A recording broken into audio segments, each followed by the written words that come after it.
இது நம்ம எந்த காலத்துல இருக்கோம் அப்படின்னு தெரியணும்ல. அதுல வேதத்துல சொன்னது போல கடைசி காலம் எப்போ, கடைசி காலம் எப்போ வரும்? கடைசி காலத்துக்கும் நமக்கும் ஏதாவது நேரம் இருக்கா? இல்லை நம்ம காலத்தில் ஆண்டவருடைய வருகை இருக்குமா? இல்லை நம்முடைய பிள்ளைகள் காலத்தில் ஆண்டவருடைய வருகை இருக்குமா? இன்னும் நம்முடைய சந்ததியார் காலத்தில் ஆண்டவருடைய வருகை இருக்குமா? அப்படி பல கேள்வி, பல சந்தேகங்கள். சில பேருக்கு என்ன தெரியுமா, அது சும்மாப்பா வரேன்னு சொல்லி எழுதியிருப்பாங்க, அதெல்லாம் சும்மா அவராவது வர்றதாவது அப்படின்னு நிறைய பேருக்கு எண்ணம். இயேசு கிறிஸ்து குழந்தையா பிறப்புன்னு சொன்னதுக்கே அவர் சொல்லும்போது, ஏசாயா தீர்க்கதரிசி சொல்லும்போது 700 வருஷம் நடக்கவே இல்லை. 700 வருஷம் எல்லோரும் என்ன சொல்லிப்பாங்க, அதெல்லாம் சும்மாப்பா அவர் தீர்க்கதரிசி அவன் சொல்லிட்டு போயிட்டான், அதெல்லாம் நடக்கிறதாவது என்ன கதை, இதெல்லாம் எங்கேருந்து நடக்கும் அப்படின்னு சொல்லி நினச்சாங்க. 700 வருஷம் கழிச்சு, எவ்வளோ நாள், 700 வருஷங்கள் கழிச்சு, சுமார் 700 வருஷங்கள் கழிச்சு அவன் சொன்னது அப்படியே நடந்தது. அல்லேலூயா. அவன் சொன்னான், ஒரு கன்னிகை கர்ப்பவதியாகி ஒரு குமாரனை பெறுவார், அவருக்கு இம்மானுவேல் என்று பெயரிடுவார்கள். நடந்துச்சா? அப்படியே நடந்துச்சு. கர்த்தத்துவம் தோளின் மேல் இருக்கும். நடந்துச்சா? அப்படியே நடந்துச்சு. நமக்கு ஒரு பாலகன் பிறந்தார், நமக்கு ஒரு குமாரன் கொடுக்கப்பட்டார், கர்த்தத்துவம் அவர் தோளின் மேல் இருக்கும். நடந்துச்சா? அப்படியே நடந்துச்சு. ஆனால் காலங்கள் தாமதமானது, நடந்தே தீரும். ஒருவேளை கர்த்தருடைய வார்த்தை காலங்கள் தள்ளி போகலாம். காரணம் என்னென்னா, அவர் சொன்ன காரணங்கள் உங்களுக்கு தெரியும். 2 பேதுரு 3ஆம் அதிகாரத்தில் அந்த காரணம் சொல்கிறார், படிங்களேன். 2 பேதுரு 3ஆம் அதிகாரம் 1 படிங்க. இந்த 2ஆம் நிருபத்தை இப்பொழுது உங்களுக்கு எழுதுகிறேன். என்னங்க? பரிசுத்த தீர்க்கதரிசிகளால் சொல்லப்பட்ட வார்த்தைகளையும் அப்போஸ்தலருடைய எங்கள் கட்டளைகளையும் நீங்கள் நினைவு கூறும்படி இந்த நிருபங்களினால் உங்கள் உண்மையான மனதை நினைப்பூட்டி எழுப்புகிறேன். முதலாவது, நீங்க எதை தெரிஞ்சுக்கணும்னு சொன்னா, கடைசி நாட்களில் பரியாசக்காரன் வந்து தங்கள் சுய இஷ்டப்படி, சுய இச்சையின்படி, சுய ஆசையின்படி நடந்து, அவர் வருவாருன்னு சொன்னீங்களே, சொல்லுகிற வாக்கு தத்துவம் என்னாச்சு? எல்லாரும் சொன்னவங்க பூரா செத்து போயிட்டாங்களே, எல்லாம் சிருஷ்டித்தது போல அப்படியே இருக்குதே என்று சொல்லுவார்கள். அது சொல்லுவாங்க. அதான் சொல்லி முடிச்சிட்டேங்க, அவ்வளோதான். பார்த்தீங்களா? என்னன்னா, என்னப்பா சொல்லிங்க நீங்கள் வருவாருன்னு? உங்களுக்கு முன்னே அந்த ஊழியக்காரன் இப்படி தான் சொல்லிக்கிட்டு இருந்தானுங்க, அவனும் செத்து போயிட்டான். இதுக்கு முன்னே ஒரு ஊழியக்காரன் தான், அவனும் இப்படி தான் சொல்ல, கர்த்தர் வரப்போறாருன்னு சொல்லிக்கிருந்தான், அவனும் செத்து போயிட்டான். இப்போ நீயும் சொல்லிங்கிற, நீயும் செத்து போகிற. அப்போ எல்லாரும் வர்றவங்களாம் போய்கினே இருக்கிறாங்க, ஆனால் சொன்ன வார்த்தை நடக்கலையே அப்படின்னு சொன்னால், அவர் சொல்கிறாரு, கர்த்தருடைய வார்த்தை நிறைவேறுவதற்கு ஒரு நாள், 1000 வருஷம் ஒரு நாளை போல அவருக்கு மாறி போகும். அல்லேலூயா. அந்த அதிகாரத்தில் நீங்கள் படிச்சிங்கன்னா தொடர்ச்சியாக, ஆண்டவருக்கு 1000 வருஷம் ஒரு நாள் போல, ஒரே ஒரு நாள் போல். அந்த அதிகாரத்தினுடைய அடுத்த வசனத்தை நீங்கள் படிச்சிங்கன்னா, ஆண்டவருக்கு 1000 வருஷம் ஒரு நாள் போல். அப்போ அந்த 700 வருஷம் அவருக்கு ஒரு நாள் கூட கிடையாது, 1000 வருஷமே ஒரு நாள் போல தான். அப்படின்னா ஆண்டவருடைய வருகை குறித்து நான் ரொம்ப நாள் இந்த வசனத்தை, இந்த செய்தியை சொல்லணும்னு நினச்சேன். ஆனால் ஏறக்குறைய ஒரு 50 வசனங்கள் சொல்லணும். 50 வசனம் சொல்கிறதுக்குன்னா எந்த நாளும் செட் ஆகாது. இதை போல் ஒரு லாங் பீரியடு கிடைச்சாதான் அதை நம்ம சொல்ல முடியும். அப்படி சொல்லணும்னா அதுக்கு லாங் டைம் வேணும். 3 பார்ட்டாக இன்றைக்கி நம்ம அதை 3 பார்ட்டாக பார்க்க போகிறோம். இது ஃபஸ்ட்டு பார்ட்டில் நம்ம இந்த வசனத்தை பார்க்க போகிறோம். அதுக்கப்புறம் 2வது பார்ட்டில் மறுபடியும் ஆராதனை தொடங்கும், செய்தி எடுப்போம். அது போன வருஷம் நடந்தது போல தான். 3வது பார்ட்டில் ஆராதனை நடக்கும், அதே மாதிரி செய்தி எடுப்போம். உங்களுக்கு நடுவில் பாடலுக்கான வாய்ப்புகள் கொடுக்கப்படும். நீங்களும் பாடலாம், நீங்களும் கர்த்தரை மகிமைப்படுத்தலாம். ஏன் அப்படின்னா நாம் எல்லாம் சேர்ந்து தான் கர்த்தரை மகிமைப்படுத்தணும். நாங்கள் மட்டும் மகிமைப்படுத்துறது மகிமை கிடையாது. நாம் சேர்ந்து மகிமைப்படுத்துறது தான் அந்த உபவாச நாளை நியமிக்கிறோம், நம்ம கூடி வரோம். சரிங்களா? இப்போ நம்ம அந்த காரியத்தை முதலாவது நம்ம எங்கிருந்து ஆரம்பிக்கலாம்னு சொன்னால் மத்திய எழுதின சுவிசேஷத்திலேருந்து நம்ம ஆரம்பிக்கலாம். மத்திய 24ஆம் அதிகாரம் 7வது வசனம்.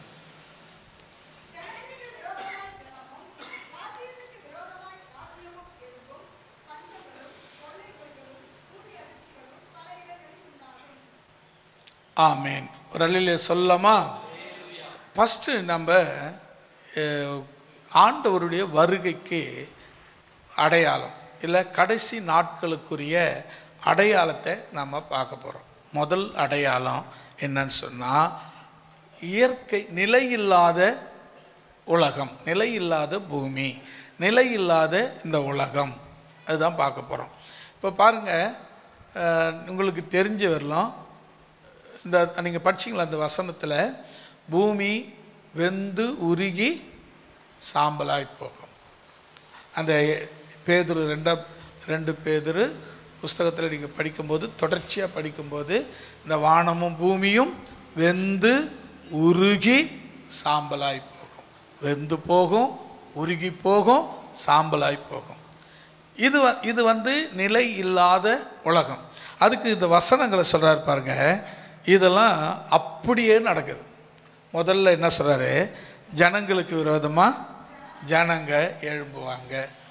உங்களுக்கு தெரிஞ்சவர்களும் பார்த்தீங்கன்னா ரஷ்யா, உக்ரைன், இவங்க யார்?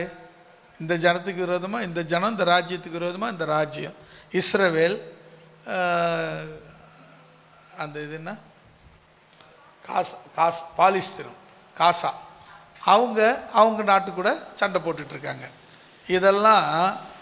இதெல்லாம் நடக்கிறதுக்கு முன்னமே, ஏறக்குறைய 2000 வருஷத்துக்கு முன்னமே இயேசு சொன்னார், ஜனங்களுக்கு விரோதமாக ஜனங்கள், ராஜ்யத்துக்கு விரோதமாக ராஜ்யம். அடுத்தது பஞ்சங்கள் வரும். இந்த பஞ்சம், இப்போ அந்த சண்டை நடக்கிற இடங்கள்லாம் சாப்பாட்டுக்கே கஷ்டப்படுறாங்க ஜனங்க. அதை விட கொடுமை நம்ம இந்தியாவில், அதை விட கொடுமை, நிறைய கொடுமை. என்ன அப்படின்னு சொன்னால், நாட்டுக்கான நலத்திட்டங்கள் எதுவும் கிடையாது, ஆனால் கோவில்கள் கட்டுறாங்க. நார்த் இந்தியாவில் இதுவரை இல்லாத ஒரு பெரிய கோவில் கட்டப்பட்டிருக்கிறது. ஆனால் மக்களுக்கு அதனால் பிரயோஜனமாக என்னென்னா, நிறைய பேர் என்ன சொல்கிறாங்கன்னா, நாங்கள் வேலை செய்தால், நாங்கள் சம்பாதிச்சா தானங்க சாப்பிட முடியும், சாமி கும்பிட்டுக்கினே இருந்தால் சாப்பிட முடியுமா அப்படின்னு கேட்குறவங்களும் கேட்க தான் செய்கிறாங்க. ஆனால் அதை பற்றிலாம் அவங்களுக்கு கவலை கிடையாது. நாங்கள் எங்களுடைய நோக்கம் கட்டணும், கட்டி முடிச்சிட்டோம், அவ்வளோதான் அப்படின்னு இருக்கிறாங்க. என்ன அப்படின்னு சொன்னால், இந்த காரணத்துக்கு அவங்க தான் காரணம். ஜனங்களுக்கு விரோதமாக ஜனங்கள், ராஜ்யத்துக்கு விரோதமாக ராஜ்யம் எழும்பும், பஞ்சங்கள் வரும். அப்புறம் அடுத்து பாருங்கள், கொள்ளை நோய்கள். அடுத்தது பூமி அதிர்ச்சி வருதா? இப்போ கூட ஜப்பான்லையா ஜப்பானில் நிலநடுக்கம், பூமி அதிர்ச்சி வந்து நிறைய சேதம் ஏற்பட்டுச்சு. இன்னும் அதுக்கு அடுத்தது ஜப்பான் சரி, அதுவும் ஒரு எரிமலை வெடித்து அந்த எரிமலை குழம்பு நாட்டுக்குள்ளே வந்து பில்டிங் பற்றி எரியுதுங்க. அந்த காட்சியை பார்த்தா என்னடா இது அதிசயமாகுது. கட்டடம் பற்றி எரியுது. கட்டடம்னா ஒரு மரத்தில் செய்து இந்த கட்டடம் எரியுதுனா பரவாயில்ல, பில்டிங்குங்க இது மாதிரி இந்த செங்கல் மண்ணுங்கிற செங்கல் கட்டடம் எரியுதுங்க பற்றி. அந்த எரிமலை குழம்பு எவ்வளவு நெருப்பாக இருந்தால் அது பற்றி எரியும். அப்போது இது எல்லாம் அடையாளம், தேவன் ஏற்படுத்தி சொல்லி வச்சு விட்டு போன அடையாளம். முதல் அடையாளம் என்னன்னு சொன்னால், நிலை இல்லாத இயற்கை. இயற்கைக்கு ஸ்டாண்டர்டான இயற்கை கிடையாது.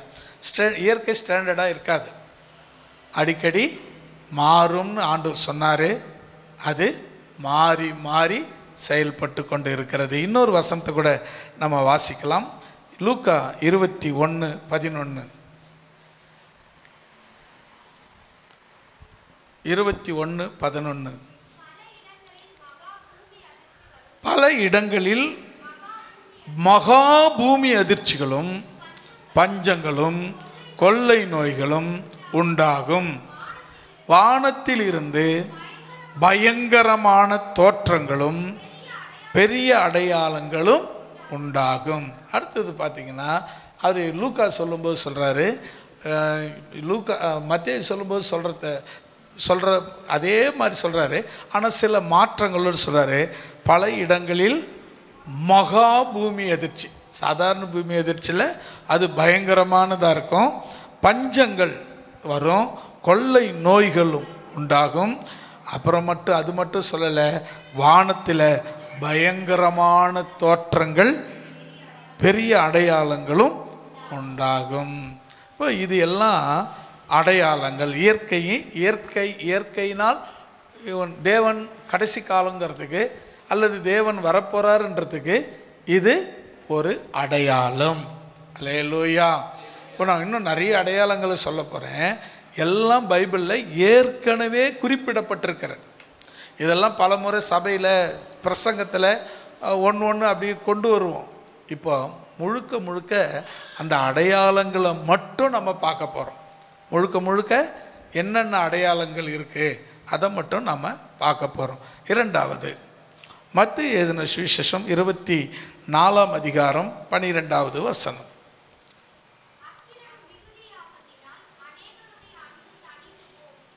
ஆமென். ரெண்டாவது என்ன நடக்குன்னா, அக்கிரமம் மிகுதியாகும். அதனால் என்ன நடக்கும்? அன்பு இல்லாமல் போகும். அக்கிரமம் மிகுதியாகும், அதனால் என்ன வரும்? யார்கிட்டையும் அன்பு இருக்காது. பார்க்குறவங்கெல்லாம் சாதாரணமாக தான் பார்ப்பாங்க. இதுக்கு முன்னே பார்த்த பார்வை வேறு, இப்போ பார்க்குற பார்வையே வேறு. கொஞ்சம் கூட பாசம் கிடையாது. வீட்லேயே ஒருத்தருக்கு ஒருத்தர் பாசம் கிடையாது. ஒருத்தர் பார்க்கும்போது ஏதோ இருக்கிறாங்க அப்படின்னு பார்த்துட்டு போய் நினைக்கிறாங்க. அப்பாவா? அப்பா வந்துட்டார், அவள் தான் சோத்திரம். அம்மாவா? அம்மா வந்துட்டாங்க. பிள்ளைங்க ஸ்கூல் போய் வந்துட்டாங்களா? வந்துட்டாங்க, அவள் தான். அவங்க பாட்டு அவங்க ரூட்டில் போகிறாங்க, நம்ம பாட்டு நம்ம. கொஞ்சம் கூட அந்த அன்புங்கிறது சுத்தமாக இல்லை. அவங்க எல்லாம் மிஷின் மாதிரி போயிட்டாங்க, ரோபோ மாதிரி போய்க்கின்னு இருக்கிறாங்க. அவங்கவுங்க இது என் வேலை அப்படியே ரோபோ மாதிரி போகிறது, ரோபோ மாதிரி எடுக்கிறது, ரோபோ மாதிரி செய்கிறது. இப்படி தான் காலத்தை நடிச்சிட்ருக்காங்க. என்ன அக்கிரமம் மிகுதியாச்சு அப்படி, என்னங்க அக்கிரமம் மிகுதியாச்சு, இதெல்லாம் சொல்லணுமா? அப்படியே மணிப்பூருக்கு போங்க. இந்தியாவில் இருக்கிற ஒரு நாடு தான், ஒரு சின்ன நாடு தான் அது, சின்ன மாநிலம் தான் அது. சின்ன மாநிலம், தமிழ்நாடு போல் அது ஒரு மாநிலம், ஆனால் சின்ன மாநிலம். அங்கே இருக்கிற மக்கள் மலைவாழ் மக்கள், எஸ்சி மக்கள் தான் அதிகமாக இருக்கிறவங்க. அது இன்னொரு விஷயம் என்னன்னு சொன்னால், கிறிஸ்டியன் அங்கே இருக்கிறவங்க அத்தனை பேரும் 90% பேர், 75% கிறிஸ்டியன். நல்லா தெரிஞ்சுங்க. மணிப்பூர் அது ஒரு சின்ன மாநிலம். அங்கே இருக்கிற 75% கிறிஸ்தவங்க, 25% மற்ற மக்கள் இருக்காங்க. முஸ்லீம் மற்ற இதர மக்கள்லாம் இருக்கிறாங்க. ஆனால் ஒரு கிறிஸ்துவ பெண்ணை, இத்தனைக்கும் மிலிட்ரிக்காரன் பொண்டாட்டிய, மிலிட்ரியில் வேலை செய்கிறவன் பொண்டாட்டிய, ஒரு இளம் பெண்ணை நிர்வாணமாக்கி அவளோட அங்கங்களை அசிங்கப்படுத்தி அவமானப்படுத்தி இட்டுன்னு வரான்னா, ஒரு 100 ஆம்பளை இட்டுன்னு நடக்க வச்சு இட்டுன்னு வரான்னு சொன்னால் இது அக்கிரமம் இல்லையா? எங்கேயாவது நடக்குமா? ஒரு சின்ன பொண்ணு, சின்ன குழந்தை, ஒரு 5 வயசுக்கு இருக்கிற குழந்தை, அதுவே அம்மனமாக வரக்கூடாதுன்னு சொல்லி உடனே போய் ஜட்டி போடு அப்படின்னு சொல்கிற நம்ம பண்பாடு உள்ள இந்தியாவில், பண்பாடு உள்ள நாம வாலிப பெண்ணுங்க அந்த பெண்ணை நிர்வாணப்படுத்துறாங்கன்னா அது என்ன கிடையாது? அக்கிரமம் கிடையாதா? அது அக்கிரமம். இந்த அக்கிரமம் மிகுதியானதுனால என்னாச்சு? அன்பு இல்லாமல் போச்சு. யார்கிட்டையும் அன்பு கிடையாது. அக்கிரமம் எவ்வளோ ஏறுதோ அன்பு என்ன ஆகிடும்? குறைஞ்சிக்கினே போயிடும். ரெண்டாவது அடையாளம் அக்கிரமம் மிகுதியாகும். எங்கே பார்த்தாலும் அக்கிரமம் மிகுதியாகும். இப்போ இஸ்ரவேலை எடுத்துக்குங்க. என்னாச்சு? அவங்க ஒரு நாடு, இவங்க ஒரு மக்கள். அங்கே வந்து முஸ்லீம், யூதர்கள் இருக்கிறாங்க, கிறிஸ்டியன் இருக்கிறாங்க. மூணு மக்கள் இருக்காங்க. ஒன்று யூதர்கள், 2 முஸ்லீம், 3 கிறிஸ்டியானிட்டி. 3 மக்கள் இருக்காங்க. யூதரும் கிறிஸ்தவங்களும் ஒன்று கிடையாதுன்னா இல்லை. கிறிஸ்தவங்க தனி, யூதர்கள் தனி, முஸ்லீம் தனி. இங்கே 3 மக்கள் அங்கே இருக்கிறாங்க. இப்போ அவங்க பாட்டுன்னு கம்முன்னு இருந்திருக்கலாம். இவன் போய் குண்டு போட்டு 5000 பாம்பு போட்டு 1000 பேரை கொன்னான். இவன் 1 வருஷமாக ஆட்சி, 1 வருஷமாக இருக்குமா? எத்தனை நாள் இருக்கு சண்டை நடந்து? 4 மாதம். 4 மாதமாக ஆட்சிக்கினே இருக்கிறான். இது அக்கிரமமா இல்லையா? ஆரம்பித்து வச்சுது அவன், நடத்திக்கிட்டு இருக்கிறது இவன். அப்போது அக்கிரமம் மிகுதியாகும், அன்பு இல்லாமல் போகும். ஒருத்தர் அதுக்கு முன்னெல்லாம் பார்த்தீங்கன்னா ஒரே மக்கள், ஒரு ஊரில் இருக்கிற மக்கள் ஒருத்தர் பார்க்கும்போது ஒரு புன்னகை இருக்கும், ஒரு லைட்டாக ஸ்மைல் பண்ணிட்டு போவாங்க. இப்போல்லாம் பார்க்காத மாதிரி போகிறாங்க. ஏன்? அன்பு தணிஞ்சு போச்சுங்க. ஏன் அன்பு தணிஞ்சது? அக்கிரமம் மிகுதியாக போச்சுங்க. அதுதான் காரணம். எங்கே பார்த்தாலும் அக்கிரமங்கள் அதிகரித்து கொண்டு இருக்கிறது. இப்போ பார்த்தீங்கன்னா நிறைய அக்கிரமம், அதை நிறைய சொல்லிக்கிட்டே இருந்தோம்னா நமக்கு நேரம் போதாது. அக்கிரமம் பொதுவாகவே நீங்கள் பாருங்கள், எது எல்லாம் தேவனுக்கு பிரியம் இல்லையோ அது எல்லாம் அக்கிரமந்தான். அப்படியே நீங்கள் ஒன்றா கணக்கிட்டு பாருங்கள், இல்லை லிஸ்ட் எடுத்து கூட எழுதுங்க. இது அக்கிரமம்னா எதெல்லாம் அக்கிரமம் போட்டு பட்டியல் போடுங்க. அது எல்லாம் இந்த கடைசி நாட்களுக்கான அடையாளம். 3வது மத்தேயு எழுதின சுவிசேஷம் 24ஆம் அதிகாரம் 37வது வசனம்.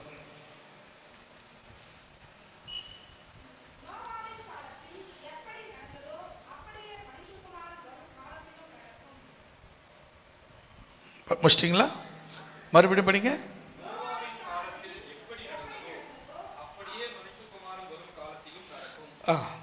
இப்போ உங்களுக்கு நோவா காலத்தில் என்ன நடந்துச்சுன்னு தெரிஞ்சால் தான் இப்போ மனுஷகுமாரன் காலத்தில் நடக்கிறது தெரியும்.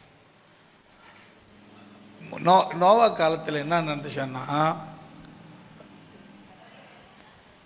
பாவம் மிகுதி ஆயிடுச்சு. ஆணோட ஆண் சேர்றது, பெண்ணோட பெண் சேர்றது, ஓரினை சேர்க்கை. 2வது விபச்சாரம் அதிகமாயிடுச்சு. அதனால தான் தேவன் நோவா காலத்தில் தேசத்தை தண்ணீரினால் அழிச்சு போட்டார்.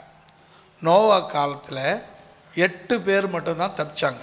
நம்ம எல்லோரும் சொல்லுவாங்க, எனக்கு தெரிஞ்சு எங்கள் தாத்தா பாட்டிலாம் சொன்ன கதை, ஒரு சொரக்குடுக்கையில் ஒரு அப்பாவும் பொண்ணும் தப்பிச்சாங்களாம்.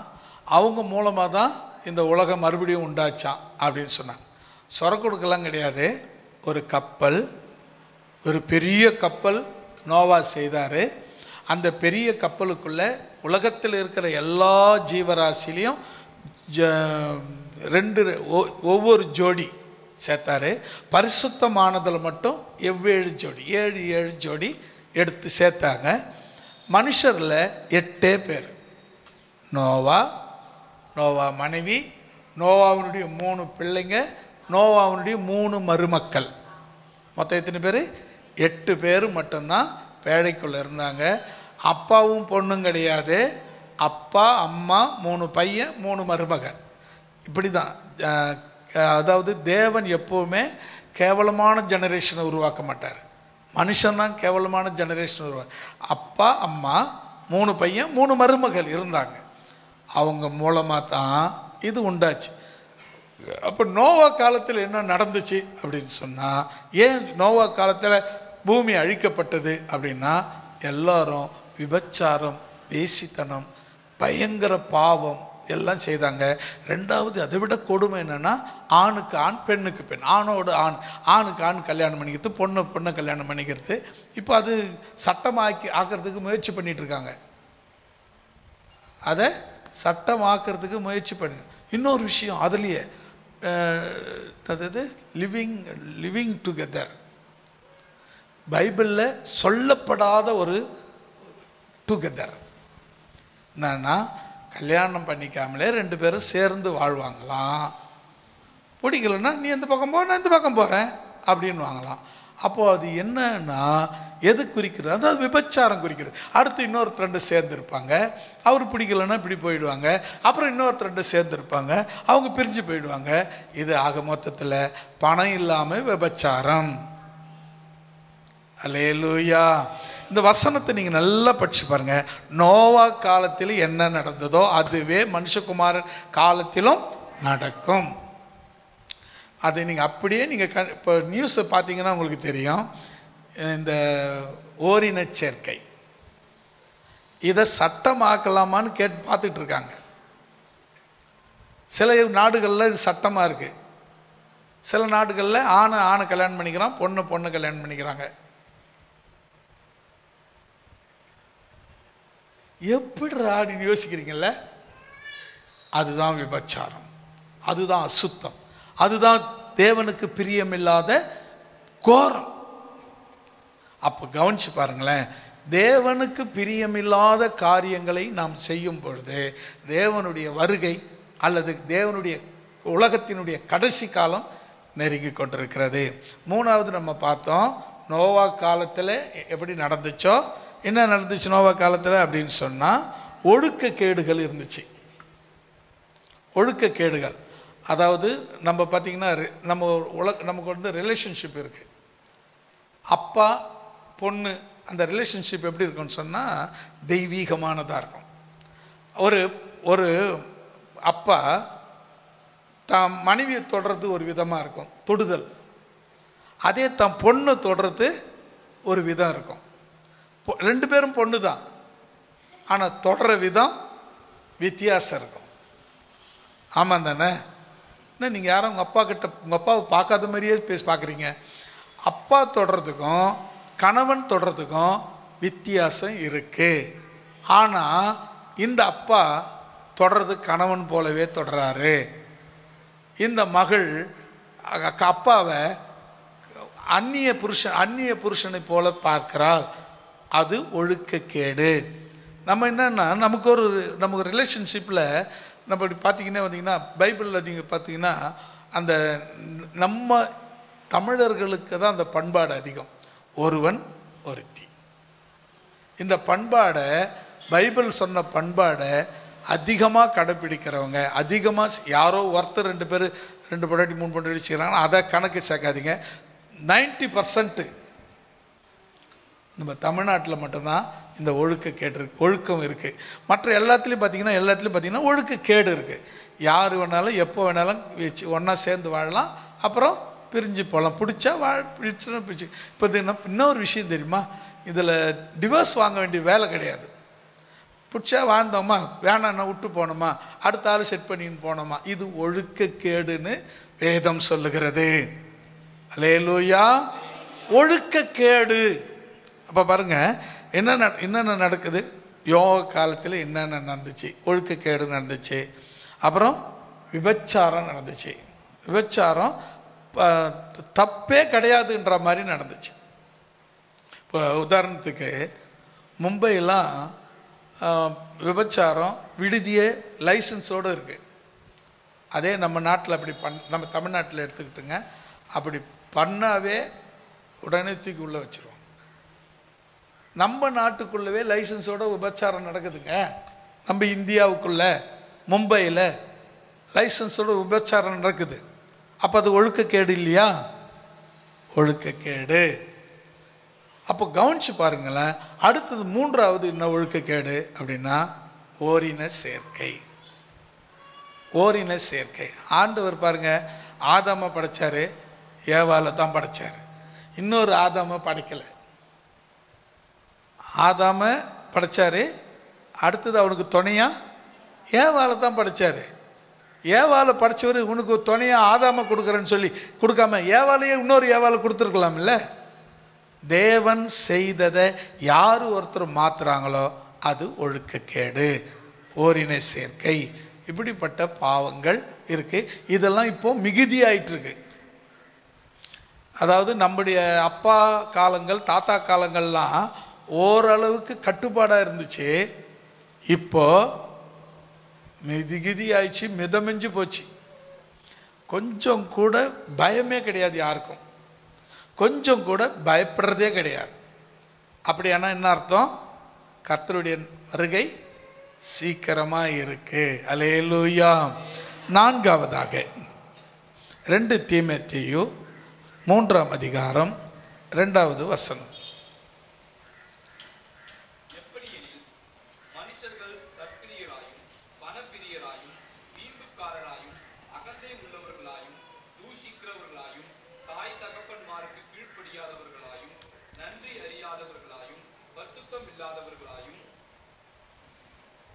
அவ்வளோதான்.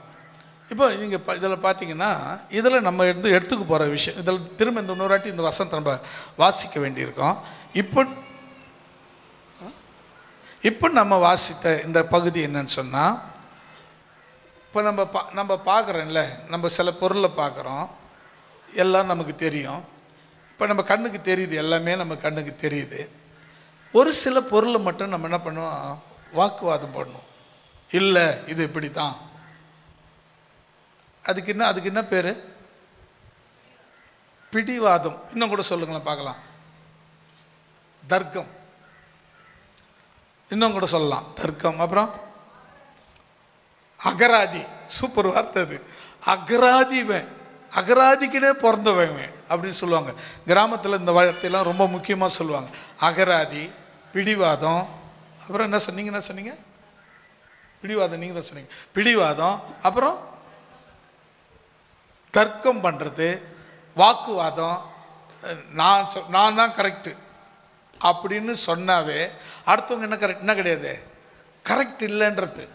அப்போ நீங்கள் யோசித்து பார்த்தீங்கன்னா, இந்த வார்த்தையில் பார்த்துங்க, அநேகர் தற்பிரியராயும் வீம்புக்காரராயும். அந்த வார்த்தை பாருங்க, வீம்பு பண்ணுறது, தேவையில்லாத அடம் பிடிக்கிறது, தேவையில்லாத அகராதி பண்ணுறது, இப்படிப்பட்ட காரியங்களை கடைசி நாட்களில் செய்வார்கள்.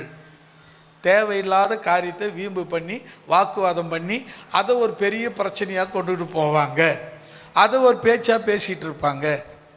யோசித்து பாருங்கள். அதுக்கப்புறம் அது யோசித்து உள்ளே போய் பார்த்தீங்கன்னா, ஒன்றும் இல்லை, இந்த விஷயத்தை என்ன இவ்வளோ நேரம் பேசிக்கிறீங்க அப்படின்னு கேட்குற மாதிரி இருக்கும். ஒன்றும் இல்லாத விஷயத்த என்ன பண்ணிகிட்டு இருப்பாங்க, தர்க்கம் பண்ணிகிட்டு இருப்பாங்க. ஒன்றும் இல்லாத விஷயத்த நீங்கள் பார்த்தீங்கன்னா, நம்ம டிவி சேனலுங்களை பார்த்தீங்கன்னா, தேவையே இல்லாத 4 பேர் உட்காந்து சண்டை போட்டுன்னு இருப்பான். அவன் 4 பேருக்கும் சம்பளம். இவன் சொன்னதுக்கு எதிர்மறையாக சொல்லணும். அவனுக்கு சொல்லி கொடுத்து தான் அங்கே உட்கார வைக்கிறாங்க. இவர் இப்படி சொல்லுவார், நீ இப்படி சொல்லணும். இவர் நடுவில் ஒருத்தர் நிற்பார். அவர் பேர் என்ன, நெறியாளர், ஆங்கர். அவர் என்ன பண்ணுவார், நியாயம் பண்ணுற மாதிரியே நடுநிலை இருக்க பண்ணுற மாதிரி, ஆனால் ட்விஸ்ட் பண்ணி விட்டுன்னு இருப்பார். நீ இதை கேளு, நீ இதை சொல்லு. நான் இந்த டிவி இது பார்த்தீங்கன்னா, ஆடா பாவீங்களா அப்படின்ற மாதிரி இருக்கும். என்ன அப்படின்னு சொன்னால், தேவையில்லாத தர்க்கம். அங்கே உட்காந்து 4 பேர் பேசுகிறாங்களே, அது எப்போவாவது யாருக்காவது தேவையானா கிடையவே கிடையாது. அதையும் வேலை இல்லாத சில நேரத்தில் நம்மளே உட்காந்து பார்த்துன்னு இருக்க வேண்டியதாக இருக்கும். ஆனால் அது அவ்வளவும் அயோக்கியத்தனமானது, அகராதி, அவ்வளவும் திமிரு பிடிச்ச வேலை. அப்போது என்ன நடக்குன்னா, கடைசி நாட்களில் மக்கள் எப்படி இருப்பாங்க, வாதத்தை ஒரு நான் தான் கரெக்டுன்றது கரெக்டுன்னு சொல்லி வாக்குவாதம் பண்ணிகிட்டு இருப்பாங்க. அதாவது அகராதி பண்ணிகிட்டு இருப்பாங்க. 5வது 2 தீமோத்தேயு 3ஆம் அதிகாரம் 4வது வசனம்.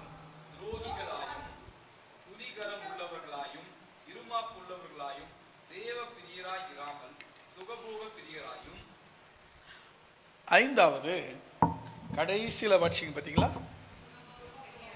சுகபோக பிரியர். சுகபோகமாக வாழறதுல பிரியப்படுறவர்னு அர்த்தம். சுகபோக பிரியர்னா யாரை பற்றியும் கவலைப்படுறது கிடையாது. வீட்டில் நம்ம ஒரு 4 பேர் 5 பேர் குடும்பமாக இருக்கிறோன்னு வச்சுக்க, சாப்பாடு இருக்கிறத வீட்டில் நேந்தி நிறவி கொடுப்பாங்க. ஒரு சிலர் என்ன பண்ணுவாங்கன்னா, யாருக்கு இருக்கோ இல்லையோ எனக்கு அதை பற்றி அவசியம் கிடையாது, எனக்கு ஃபுல்லாக கொடு அப்படின்னு சொல்கிறாங்க பாருங்கள். இது மாதிரி ஆள்கள் சுகபோக பிரியர். மற்றவங்களை பற்றி கவலைப்படுறது கிடையாது. நீ வாழ்ந்தா எனக்கு என்ன, செத்தா எனக்கு என்ன, நான் வாழணும். அப்படிப்பட்ட ஆட்கள் இருக்காங்களா? ரொம்ப கம்மியா. இது மாதிரி ஆட்கள் ரொம்ப இருக்கிறாங்களா, கம்மியாக இருக்கிறாங்களா? கம்மியாக இருக்கிறாங்க. இன்னும் ஒரு வருஷத்துக்குள்ள இவங்க அதிகமாவாங்க, நீங்கள் சொல்கிற ஆளு கம்மியாவாங்க. ஏன் தெரியுமா? இப்போ கடைசி காலங்களில் இதெல்லாம் சம்பவிக்கும். என்ன தெரியுமா? துரோகிகளாயும் துணிகரம் உள்ளவர்களாயும் இருமாப்பு உள்ளவர்களாயும் தேவ பிரியராய் இல்லாமல் சுகபோகமாக இருக்கணும்னு விரும்புகிறவர்களாக இருப்பாங்க. ஐந்தாவது சுகபோக பிரியராய் பார்த்தீங்கன்னா, அதிகரிக்கும்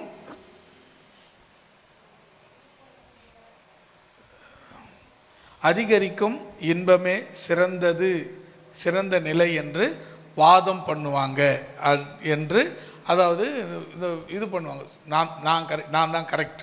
இப்போ இங்கே இருக்கிற எத்தனை பேரும் நீங்கள் கரெக்டா, நீங்கள் கரெக்டு, அப்போ மற்றவங்க கரெக்ட் இல்லைன்னு தானே அர்த்தம். அப்படி தானே அர்த்தம். அதுக்கு நான் கரெக்டு அப்படின்னா பக்கத்தில் இருக்கிறவங்க கரெக்டு கிடையாது, நான் கரெக்டு. அப்போ நம்ம என்ன சொல்கிறோம், இது என்ன எதை குறிக்கிறாங்க, இது எதை குறிக்கிறதுனா தனிப்பட்ட ஒரு ஆளை மகிமைப்படுத்துகிறதாக இருக்கிறது. இப்போ நம்ம எல்லோரும் 10 பேர் இருக்கோம், நாங்கள் கரெக்டாக நான் கரெக்டுன்றது கரெக்டா? எல்லாரையும் நீங்கள் எப்படி கரெக்டுன்னு சொல்ல முடியும்? இல்லைங்களா? அங்கே அந்த வில்லங்கம் ஏற்படுத்தி பாருங்க. எல்லாரையும் கரெக்டுன்னு நம்மளால் என்ன பண்ண முடியாது, சொல்ல முடியாது. ஏன்னா ஒவ்வொரு ஆங்கிளில் நிற்பாங்க. இப்போ என்னையும் உங்களையும் நம்ம ஒரே லைனில் ஒரே ரூட்டில் போகலாம் வாங்க அப்படின்னு சொன்னால் என்னால் என்ன பண்ண முடியாது, வர முடியாது. உங்கள் வழியில் என்னால் வர முடியாது, என் வழிக்கு நீங்கள் வர முடியாது. ஆனால் இயேசுங்கிற ஒரு வழியில் நாம் எல்லாரும் ஒன்றா சேர்ந்து பயணிக்கிறோம். அல்லேலூயா. இல்லைன்னா என் ரூட்டு தனி, உங்கள் ரூட்டு தனி. அதனால் என்ன ஆகுது அப்படின்னு சொன்னால், இங்கே என்ன ஆகுதுன்னா, துரோகிகளாக இருக்கிறாங்க, துணிகரக்காரராக இருக்கிறாங்க, இருமாப்பு உள்ளவங்களாக இருக்கிறாங்க, தேவ பிரியராக இல்லாமல் சுகபோகமாக இருக்கலான்னு வாழறாங்க. ஆறாவதாக 2 தீமோத்தேயு 3ஆம் அதிகாரம் 2வது வசனம். தற்பிரியராயும் பணப்பிரியராயும் வீம்புக்காரராயும் அகந்தை உள்ளவர்களாயும் என்னங்க தூஷிக்கிறவர்களாயும் தாய் தகப்பன்மாருக்கு கீழ்ப்படியாதவர்களாயும் நன்றி அறியாதவர்களாயும்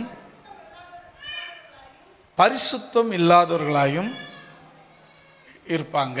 அப்போ இங்கே கவனிங்க. இப்போ 6ஆவதாக என்ன சொல்கிறாருன்னா, தனது இப்போ இருக்குதுன்னா தனித்தன்மை, செல்வாக்கு, என் செல்வாக்கு, என் ஷேட்டேஜ் என்ன சொல்லுங்களா, என் தகுதி என்ன, என் தராதரம் என்ன, நீ எனக்கு நிற்கிறியா, என்கிட்ட பேசுறியா அப்படின்னு சொல்கிறாங்க பார்த்தீங்களா. அந்த ஸ்டேட்டஸ், தனித்தன்மை என்ன சொல்லலாம், அது என்னன்னு சொல்கிறது, அது ஸ்டேட்டஸ் தமிழில் சொல்லணும்னா அந்தஸ்து கரெக்ட்.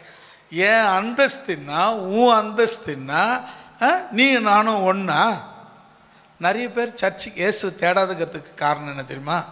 ஐயோ இதுங்க சர்ச்சுக்கு போது நாங்கள் சர்ச்சில் உட்கார்றதா, இப்படிங்கிற அவங்க மனசில் என்ன இருக்குதுன்னா, தன்னை குறித்த ஒரு மேட்டின்மை இருக்கிறது. இப்போ இந்த மேட்டின்மையான உள்ளம் நிறைய பேர்கிட்ட இருக்குது.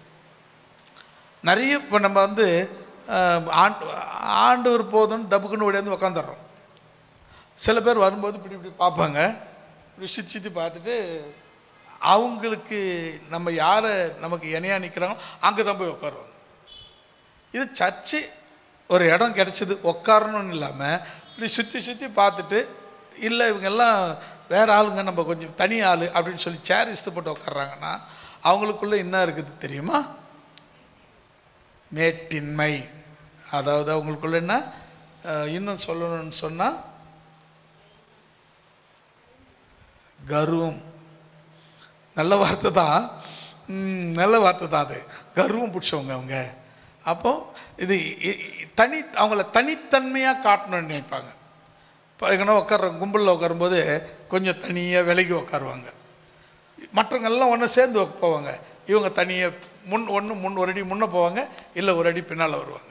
ஏன் அப்படின்னா இவங்களை தனிப்படுத்தி காட்டுறதுக்காக, உங்களை மாதிரி நான் கிடையாது அப்படிங்கிற ஒரு இருமாப்பு உள்ளவர்களாக இருப்பாங்க. மக்கள் எப்படி இருப்பாங்களா? இருமாப்பு உள்ளவர்களாக இருப்பாங்க. இப்போ நான் 5-6 சொல்லியிருக்கிறேன். முதல்ல என்ன சொல்லுங்க பார்க்கலாம். நிலை இல்லாத இயற்கை. 2, அக்கிரமங்கள் மிகுதியாகும். 3, ஒழுக்கக்கேடு அதிகரிக்கும்.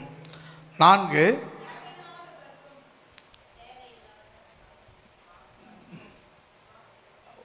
தர்க்கம். அது என்ன சொல்றது? அது அப்படிதானே, அதிகரிக்கும் வாக்குவாதம். தர்க்கம் அதிகரிக்கும் வாக்குவாதம் இல்லை தர்க்கம். அடுத்தது 5வது சுகபோக பிரியர். அதாவது தேவ பிரியராக இருக்கணும் ஒரு ஆள், தேவன் மேல் பிரியமாக இருக்கணும். இவர் யார் மேலே பிரிக்கிறாரு? சுகபோகமாக வாழறதுல பிரியப்படுறாரு. நீங்கள் பைபிளில் பார்த்தீங்கன்னா சுகபோகமாக வாழ்ந்ததை ஒரு ஆளை பற்றி சொல்லுவார். தேவன் உவமையாக சொல்லுவார். ஒரு மனுஷனுக்கு நிறைய விளைஞ்சிச்சான். அவன் என்ன பண்ணனா, ஆத்துமாவை பார்த்து சொல்கிறானா, என்ன பண்ணுவேன்னு தெரியலையே அப்படின்னு சொல்லிட்டு தன் களஞ்சியங்களை இடித்து பெருசாக கட்டுவேன் அப்படின்னு சொல்லி மனசுக்குள்ளே நினச்சானா, அவன் அங்கே என்ன சொல்கிறதுனா, புத்தியினே, இன்று உன் ஆத்துமா உன்னை விட்டு போகுமானா நீ சம்பாதித்த சேர்த்து வச்ச கட்டண இதெல்லாம் என்ன ஆகும்? அப்போ அப்படின்னா என்ன அர்த்தம்னா, இங்கே சொல்லப்படுது சுகபோகம் அல்ல தேவ பிரியம். சுகபோக பிரியராக இல்லாமல் என்ன பண்ணாம தேவ பிரியராக இருக்க வேண்டும். இவர் எப்படி இருக்கிறாரு? சுகபோகம். நீங்கள் பாருங்கள், நிறைய பேர் செல்ஃபாக இருப்பாங்க, செல்ஃபீஸாக இருப்பாங்க. நீங்கள் பார்த்தீங்கன்னாவே தெரியும். ரொம்ப ஒரு ஆள் இவர் ரொம்ப செல்ஃபீஸ்ரா, இவர் ரொம்ப செல்ஃபீஸ்ரா அப்படின்னு சொல்லுவாங்க. அது மாதிரி ஆட்கள் இருப்பாங்க. அப்படி இருக்கும்போது கடைசி காலம் வந்துவிட்டது என்று பொருள். 6வதாக தனித்தன்மைனா அந்தஸ்து. அவங்க அந்தஸ்து, நான் தான் பெரியவங்கிற ஆணவத்தில் இருப்பாங்க. இது கூட அந்தஸ்துன்றதை விட ஆணவங்கிறது ரொம்ப நல்ல வார்த்தை. ஆணவத்தில் இருப்பாங்க. ஏன்னா அவங்களுக்கு என்னன்னு சொன்னால், என்னை விட இந்த உலகத்தில், இந்த ஊரில், இந்த சபையில் யாரும் பெரியவங்க இல்லை அப்படிங்கிற எண்ணம், மமத, திமிரு அவங்களுக்குள்ளே இருக்குது. அதனால் அவங்க என்ன நினைக்கிறாங்க, அந்த நான் என் ஸ்டேட்டஸ், என் அந்தஸ்து, என் அந்தங்கிற திமிரு, ஆணவம், மமதை அவங்களுக்குள்ளே இருக்கும். எப்போ, எந்த காலத்தில்? அது கடைசி நாட்களில் ஒவ்வொரு மனுஷனும் இப்படி மாறுவான். 7வது 2 தீமோத்தேயு 3ஆம் அதிகாரம் 4வது வசனம்.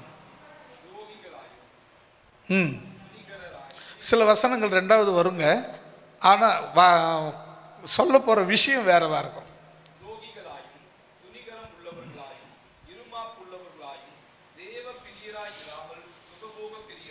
இப்போ நான் முதல்ல சொல்லும்போது அவங்க சுகபோக பிரியர் சொன்னேன். இதில் பாருங்கள், 2வது நான் சொல்ல போகிற விஷயம் துணிகரம் உள்ளவர்களாக இருப்பாங்க. அல்லேலூயா. என்னன்னா முக்கியமாக நம்ம துணிகரம் அப்படின்னு சொல்றது, இப்போ ஒருத்தர் ஒரு விஷயத்தை செய்கிறாருன்னா அவருக்கு துணிகரம் இருக்குதுன்னு சொல்கிறோம் இல்லையா? ஒரு தேவையில்லாத, தேவனுக்கு பிரியமில்லாத ஒரு விஷயத்தை ஒருத்தர் செய்கிறாரு, அவர் என்ன சொல்லுவீங்க? தெரிஞ்சு செய்கிறாங்க, அது என்ன சொல்லுவீங்க? துணிகரம்னு சொல்லுவீங்க. அப்புறம் ஒரு தப்புங்க, தப்பு இப்படி சொல்கிறேன், ஒரு பாவம் செய்யக்கூடாது ஆனால் செய்கிறான், அவனை பார்த்து என்ன சொல்லுவீங்க? துணிகரம். அப்புறம் நெஞ்சழுத்தம் உள்ளவன். சரி, சூப்பரான வார்த்தை, நெஞ்சழுத்தம் உள்ளவன். அப்புறம் அதான் துணிகரன் வந்துடுச்சு இல்லை, திமிரு பிடிச்சவன். அப்புறம் அகங்காரி, அகங்காரம் பிடிச்சவன். என்னன்னு சொல்லலாம்? வக்கர புத்தி. என்ன சொல்லுவாங்க? என்ன வக்கர புத்தி உள்ளவன் இவன், வக்கர புத்தி. அந்த வார்த்தையை கேட்டிருக்கீங்களா? வக்கர புத்தி. அதான் துணிகரம் உள்ளவன். துணிகரம் உள்ளவனுக்கு இன்னொரு பேர் என்ன? என்ன சொன்னாலும் கேட்காத அடங்காதவனுக்கு துணிகரம் உள்ளவன். என்ன பேர் அது?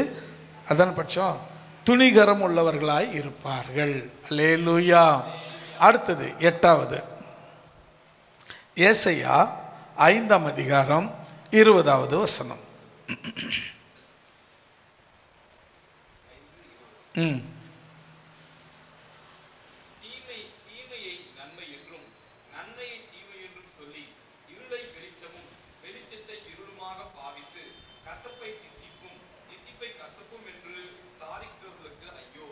ஆமேன்.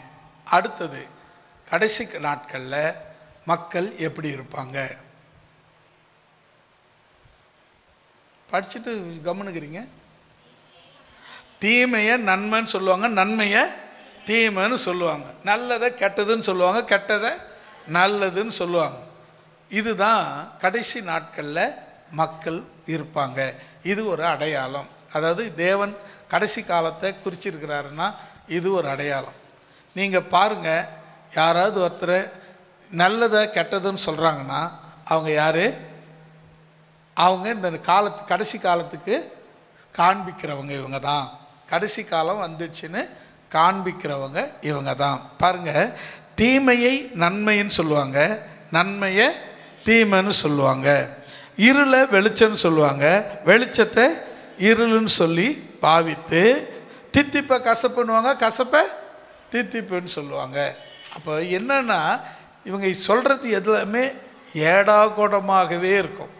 இவங்க பேர் ஏடாகூடம், எப்பவுமே ஏடாகூடமாக பேசுவாங்க. எதிர்மறை பேசுகிறவங்க.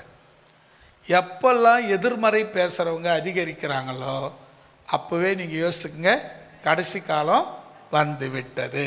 ஏடாகூடம், அது இப்படி சொல்லலாம், ஏடாகூடம் ஆட்கள் வந்துட்டு பார்த்தீங்க.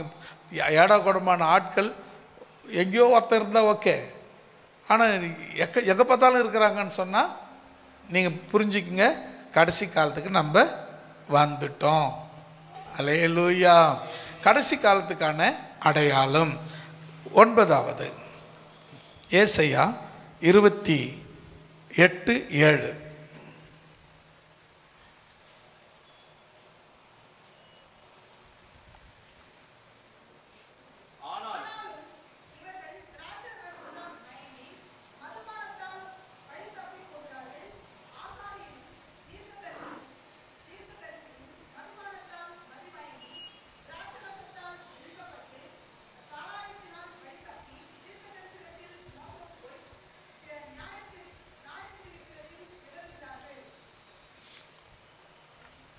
மறுபடியும் படிக்கலாமா? ஆனாலும் இவர்களும் திராட்சரசத்தால் மயங்கி மதுபானத்தினால் வழி தப்பி போகிறார்கள். ஆசாரியனும் தீர்க்கதரிசியும் மதுபானத்தினால் மதிமயங்கி திராட்சரசத்தால் விழுங்கப்பட்டு சாராயத்தினால் வழி தப்பி தீர்க்க தரிசனத்தில் மோசம் போய் நியாயம் தீர்க்கிறதில் இடறுகிறார்கள். கடைசி காலத்தில் போதை பொருள்லாம் ஒரு தப்பே கிடையாதுங்க. சிகரெட் பிடிக்கிறது தப்பா ரைட்டா? தப்பு. நீங்கள் பிடிக்க மாட்டீங்க, அதனால தப்புன்றீங்க. பிடிக்கிறவங்களை கேட்டு பாருங்க, சொல்லுங்க. ஏன்பா குடிச்சு உடம்பு கெடுக்கிறேன்? உனக்கு என்ன தெரியும்? நீங்கள் பூரா கஷ்டப்பட்டு உழைச்ச அந்த உடம்பு கொஞ்சம் குடிச்சா தான் உடம்பு வலி அப்படியே நீங்குதுன்றாங்க. இப்போ நீங்கள் இதுக்கு என்ன சொல்லுவீங்க? ஒன்றும் சொல்ல முடியாது. காரணம் என்னன்னு சொன்னால் கடைசி காலம். அதாவது இது என்ன, இதுக்கு இந்த வசனத்துக்கான காரணம் போதை பொருட்கள் மிகுதியாகும். நீங்கள் பார்த்தீங்கன்னா சில நாடுகளில் இப்போ நம்ம தமிழ்நாட்டு எடுத்துங்க, நம்ம நாட்டு எடுத்துங்க, போதைப் பொருள் விற்கிறாங்கங்க பப்ளிக்கில். உங்களுக்கு தெரியுமா? அது என்ன விற்கிறாங்க?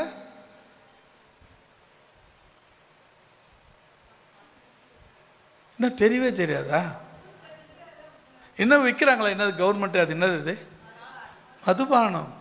இதை சொல்கிறதுக்கு தான் உங்கள்கிட்ட கேட்டேன். மதுபானம் அரசாங்கமே விற்குது. அரசாங்கம் விற்கலைன்னா அவன் தனித்தனியாக குடிசை தொழில் மாதிரி செய்து விற்க ஆரம்பிச்சிடுவான். யாரோ ஒருத்தன் பணக்காரன் ஆகத்த அரசாங்கத்துக்காவது போய் சேரட்டுமென்னு அரசாங்கம் அந்த பாவத்தை அரசாங்கமே பண்ணுது. எனக்கு தெரிஞ்சு எம்ஜிஆர் முதலமைச்சரானார். எனக்கு தெரிஞ்சு, எனக்கு அப்போலாம் நல்ல விவரம் தெரியும். அப்போது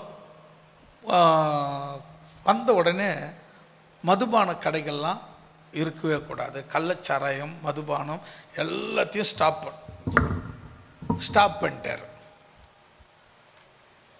அடுத்து ஒரு மாதத்துக்குள்ளே சாவு எண்ணிக்கை அதிகமாச்சு.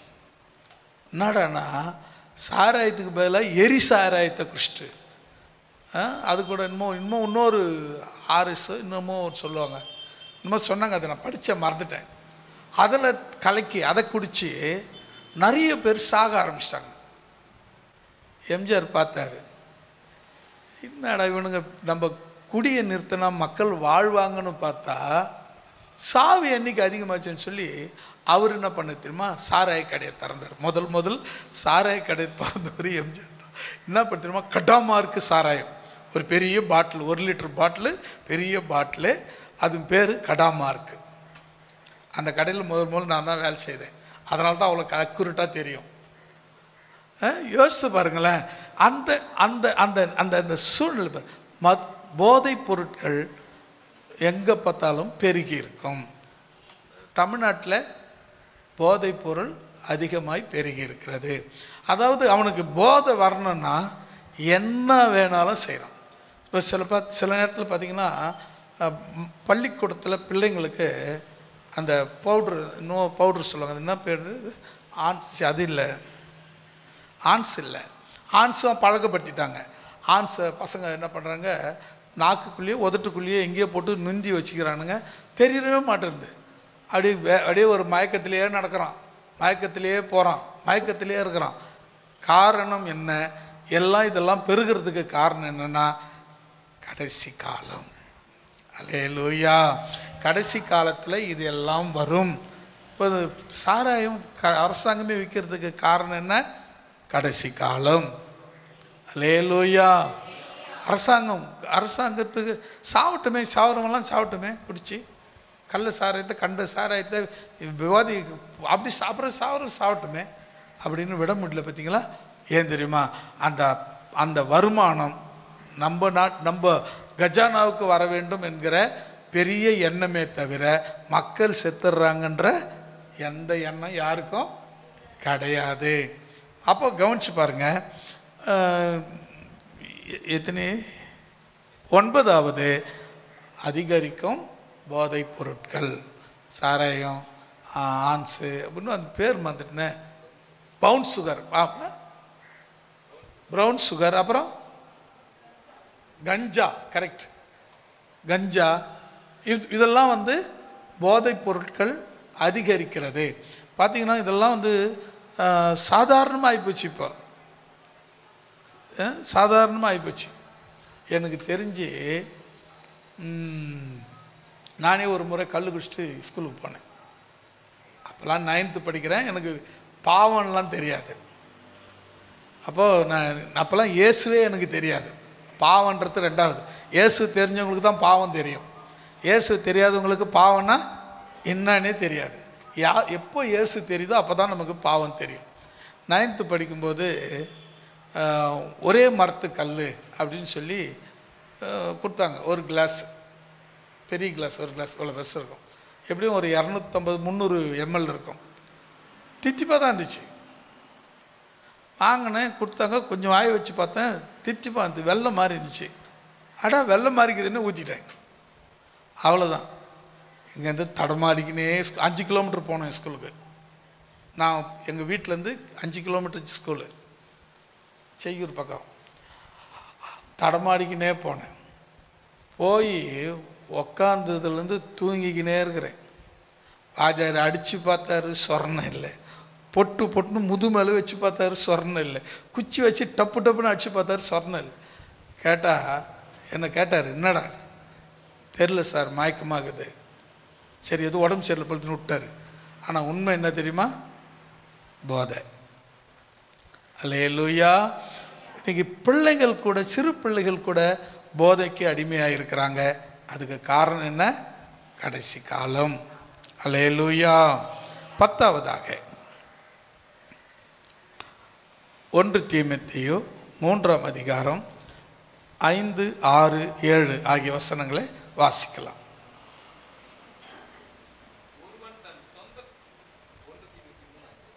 ஆமாம். ஒருவன் தன் சொந்த குடும்பத்தை நடத்த அறியாதிருந்தால் தேவனுடைய சபையை எப்படி விசாரிப்பான்? அவன் இருமாப்படைந்து பிசாசு அடைந்த ஆக்கினியிலே விழாதபடிக்கு நூதன சீஷனாய் இருக்கக்கூடாது. அவன் சிந்தையிலும் பிசாசின் கண்ணியிலும் விழாதபடிக்கு புறம்பானவர்களால் நற்சாட்சி பெற்றவனாயும் இருக்க வேண்டும்.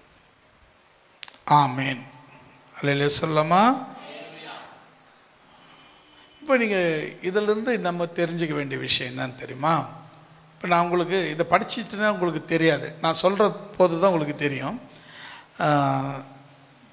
தேவ நிந்தனை, அதாவது தேவனை நிந்திக்கிற காரியம், தேவனை நிந்திக்கிற காரியம் அதிகரிக்கும்.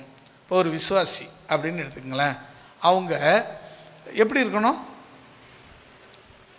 ஒரு விசுவாசி நீங்கள் ஒரு விசுவாசி எப்படி இருக்கணும்? ஏசப்பாவுக்கு புரியல. ஏசப்பாவுக்கு பிரியமானதை இருக்கணும். எப்படிலாம் இருந்தால் பிரியம்னு சொல்லுவீங்க? எப்படி இருந்தால் நீங்கள் பிரியம்னு சொல்லுவீங்க? அதுக்கு தான் வசனம் சொல்லுது பாருங்க. ஒருவன் தன் சொந்த குடும்பத்தை நடத்த அறியாதிருந்தால் தேவனுடைய சபையை எப்படி நடத்துவான்? முதல்ல பார்த்தீங்கன்னா, உங்கள் குடும்பத்தை நீங்கள் பக்தியாக நடத்தணும். அப்போ தான் நீங்கள் பக்தியாக இருக்கிறீங்கன்னு அர்த்தம். உங்கள் குடும்பத்தை நீங்கள் பக்தியாக நடத்தலைன்னா நீங்கள் உங்கள்கிட்ட பக்தி இல்லைன்னு அர்த்தம். அப்போது நான் பக்தியாக இருக்கிறது அது வேஷம்னு அர்த்தம். அல்லேலூயா. நான் சொல்லலை. உங்களுக்கு கோபம் வந்துச்சுன்னா அந்த பைபிள் அந்த வசனத்தை பார்த்து நல்ல பேனாவை எடுத்து நறுக்குன்னு குத்திடுங்க. வசனம் இருக்கிறத நான் உங்களுக்கு எடுத்து காட்டுறேனே தவிர யாரையும் நிந்திக்கிறது என்னுடைய நோக்கம் அல்ல. அல்லேலூயா. இப்போ நீங்கள் பாருங்கள், அதிகரிக்கும் தேவ நிந்தனை. தேவ நிந்தனையை அதிகரிக்கிறதுக்கு எப்படி அப்படின்னா, முதல்ல எங்கள் குடும்பத்திலேருந்து ஆரம்பிக்கிறார். எப்படி அப்படின்னா, ஒருவன் தன் சொந்த குடும்பத்தை, இப்போ நீங்கள் அப்பாவாக இருந்தால் அப்பாவாக இருந்து எப்படி நடத்தணுமோ அப்படி நடத்தணும். நீங்கள் அம்மாவாக இருந்தால் அம்மாவாக இருந்து குடும்பத்தை எப்படி நடத்தணுமோ அப்படி நடத்தணும். நீங்கள் பிள்ளைகளாக இருந்தால் பிள்ளைகளாக இருந்து எப்படி குடும்பத்தை நடத்தணுமோ அப்படி நடத்தணும். அப்போ அது இதெல்லாம் சொந்த குடும்பத்தை நடத்தணும். அப்பா அம்மாவுக்காக இந்த வசனம் இல்லை இல்லை இல்லை. குடும்பத்தில் இருக்கிற ஒவ்வொரு நபருக்கும் இந்த வார்த்தை பொருந்தும். அல்லேலூயா. நீ அப்பா வந்தால் அப்பா தெய்வ பக்தி உள்ள அப்பாவாரு, நீ அம்மா வந்தால் தெய்வ பக்தி உள்ள அம்மாவாரு, நீங்கள் பிள்ளைகளாக இருந்தால் தெய்வ பக்தி உள்ள பிள்ளைகளாக இருங்க. தெய்வ பக்தி இல்லைன்னா நீங்கள் என்ன செய்கிறீங்கன்னு அர்த்தம்? தேவ நிந்தனை செய்கிறீர்கள். அடுத்த வசனம் பாருங்க, 6. என்ன பண்ணுறான் பாருங்க. தெய்வ பக்தி இல்லைன்னா முதல்ல இருமாப்படைகிறான். பிசாசுக்கு என்ன ஆக்கினை வந்துச்சோ அந்த ஆக்கினையில் விழுந்துடுறான். நூதன சீசனாக மாறுறான். இயேசு கிறிஸ்துவின் சீசனாக இருந்த இவன் இப்போ டெக்னிக்கல் சீசனாக இருக்கிறான். நூதனமாக இவர் வித்தியாசமான சீசன். நிறைய சீசர்கள் அப்படிலாம் எழும்பினாங்க. 92வது வருஷம், பல முறை சொல்லியிருக்கிறேன் இது சபையில். 92வது வருஷம் பேப்பர்லாம் பரபரப்பான செய்தி. டேவிட் குரீஸ் அமெரிக்காவில் ஒரு பாஸ்டர், அவர் பேர் டேவிட் குரீஸ். அவருக்கு கல்யாணம் ஆகி 2 பிள்ளைங்க. அவருக்கு ஒரு சபை இருந்துச்சு. அந்த சபையில் ஏறக்குறைய 90க்கு மேற்பட்ட 95 பேர் இருந்தாங்க. எல்லாருமே ரிச், எல்லாம் வசதியானவங்க. இவருக்கு நூதன சீசனாக மாட்டார். என்ன ஆச்சுன்னா, நான் தான் இயேசு. யாரு? இப்போ நான் சொன்னேன்னா என்ன பண்ணுவீங்க? உங்கள் மனசுக்கு வெளிப்படையாக காட்ட முடியலனாலும் மனசுக்குள்ளே என்ன பண்ணுவீங்க? இயேசுவின் நாமத்தில் சபிக்கிறேன் பிசாசே அப்படின்னு சொல்லுவேன். நானாக தான் சொல்லுவேன். நீங்கள் சொல்லுவீங்களா என்னன்னு தெரியாது. என்ன அப்படி யாராவது இப்படி மேடையிலேருந்து சொன்னாங்கன்னா அங்கேருந்து நான் என்ன சொல்லுவேன்னா, அப்பாலே போ சாத்தானே அப்படின்னு சொல்லுவேன். நீங்களும் சொல்லணும். அல்லேலூயா. சரி, இவர் என்ன பண்ணாருன்னா, டேவிட் குரீஸ் 92வது வருஷத்தில் நான் இயேசு. அவர் மனைவி, கல்யாணம் ஆகி மனைவி இருக்குது, 2 பிள்ளைங்க இருக்காங்க, ஒரு சபை இருக்குது. என்ன பண்ணார்னா, ஒரு நாள் குறிக்கிறார். இந்த தேதியில் நான் உங்களை எல்லாரும் மறுரூபமாக பரலோகத்துக்கு கூட்டு போகிறேன் அப்படின்ட்டார். இந்த மக்களும் நம்பிட்டாங்க. ஏன் அப்படின்னா, இயேசுவை அடுத்தது ஊழியக்காரன் நம்புகிறாங்க. ஒரு விசுவாசி இயேசுக்கு அடுத்தது யாரை நம்புகிறாங்கன்னா, ஊழியக்காரன் நம்புகிறாங்க. அப்போ அந்த ஊழியக்காரர் எப்படி இருக்கணும்னா, தேவ நிந்தனை உள்ளவனா இருக்கக்கூடாது. அவன் என்ன பண்ணணும்னா, இப்போ எப்படி பண்ணிட்டான் தெரியுமா? இந்த ஆள் என்ன பண்ணான், இந்த டேவிட் குரீஸ் என்ன பண்ணான் அப்படின்னா, எல்லாரையும் பரலோகத்துக்கு நான் மறுரூபமாக்கி கொண்டு போகிறேன் அப்படின்னு சொல்லி 2 வாசல், அந்த சர்ச்சுக்கு 2 வாசல், நம்ம சர்ச்சு மாதிரியே இங்கே ஒரு பெட்ரோல் பேரல் வச்சிட்டான், அந்த வாசலில் ஒரு பெட்ரோல் பேரல் வச்சிட்டான். இது கவர்மெண்ட்டுக்கு தெரிஞ்சிடுச்சு, இவன் பண்ணுற இது சரியில்லாத உபதேசத்தை போகிறான் அப்படின்னு கவர்மெண்ட்டுக்கு தெரிஞ்சு கவர்மெண்ட் அவனை எச்சரிக்குது. நீ ஒன்றும் பண்ணிடாத, அவசரப்படாத, நாங்கள் வரோன்னு சொல்கிறாங்க. இவங்க கிட்ட வர வர வர அவன் என்ன பண்ணான், உடனே பேரில் ஃபயர் பண்ணி மொத்த பேரும் ஏறக்குறைய 100 பேர்கிட்ட எரிஞ்சு சாம்பல் ஆயிட்டான். அதில் ஒருத்தர் 2 பேர் தப்பிச்சாங்க, வெந்து தீ காயங்களோடு தப்பிச்சு அவங்க கூட சொன்ன சாட்சி இதுதான். அப்போ நீங்கள் இதிலேருந்து கவனிக்க வேண்டிய விஷயம் என்னன்னு சொன்னால், அப்படியே கூர்ந்து கவனிக்க வேண்டிய விஷயம், இவரிடத்தில் நூதன சீசனாய் மாறிட்டார். இனி உண்மையான சீசனாக இருந்தால் எப்படி இருப்ப? உண்மையான சீசன் எப்படி இருப்பான்? பின்னோக்கே நான் இயேசுவின் பின்னே போக துணிந்தேன், இயேசுவின் பின்னே போக துணிந்தேன், இயேசுவின் பின்னே போக துணிந்தேன், இயேசுவின் பின்னே போக துணிந்தேன், பின்னோக்கே நான்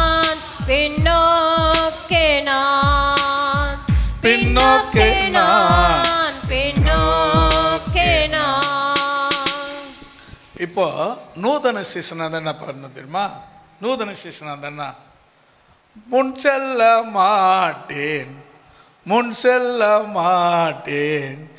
எப்பொழுதும் நான் பின் செல்லுவேன் அப்படின்னுவான். ஏன்னா அவன் நூதன சீசனாம். எப்போ ஒருத்தன் தேவனுக்கு அகைன்ஸ்டா, தேவ தன்மைக்கு அகெயின்ஸ்டாக மாறுறானோ அவனுடைய செயல், எண்ணம், நோக்கம் எல்லாமே வேற்றுமையாக இருக்கும்.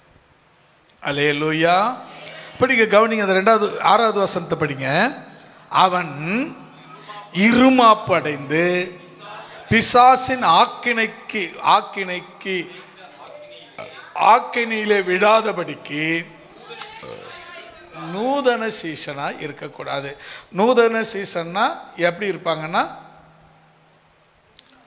ஐ ஆம் எ ஜீசஸ் எப்போ அவன் மனசில் தோணுதோ அவன் தாங்க நூதன சீசன். அல்லேலூயா. இயேசு கிறிஸ்து அவர் தெய்வம். நான் இயேசு கிறிஸ்துன்னு சொல்கிறேன்னா அது அயோக்கியத்தனம். அல்லேலூயா. இயேசு கிறிஸ்துவினுடைய பாதங்களை பிடித்து தழுவி கும்பிட வேண்டிய நான் தான் இயேசு கிறிஸ்துன்னு சொன்னேன்னா அதுதான் நூதன சீசன். அந்த வசனம் என்ன தெளிவாக சொன்ன, அந்த வசனத்தில் படி பார்த்தீங்கன்னா, அதிகரிக்கும் தெய்வ நிந்தனை. அதுதான் தெய்வ நிந்தனை. தேவனைய நான் தான் தேவன் சொல்கிறது.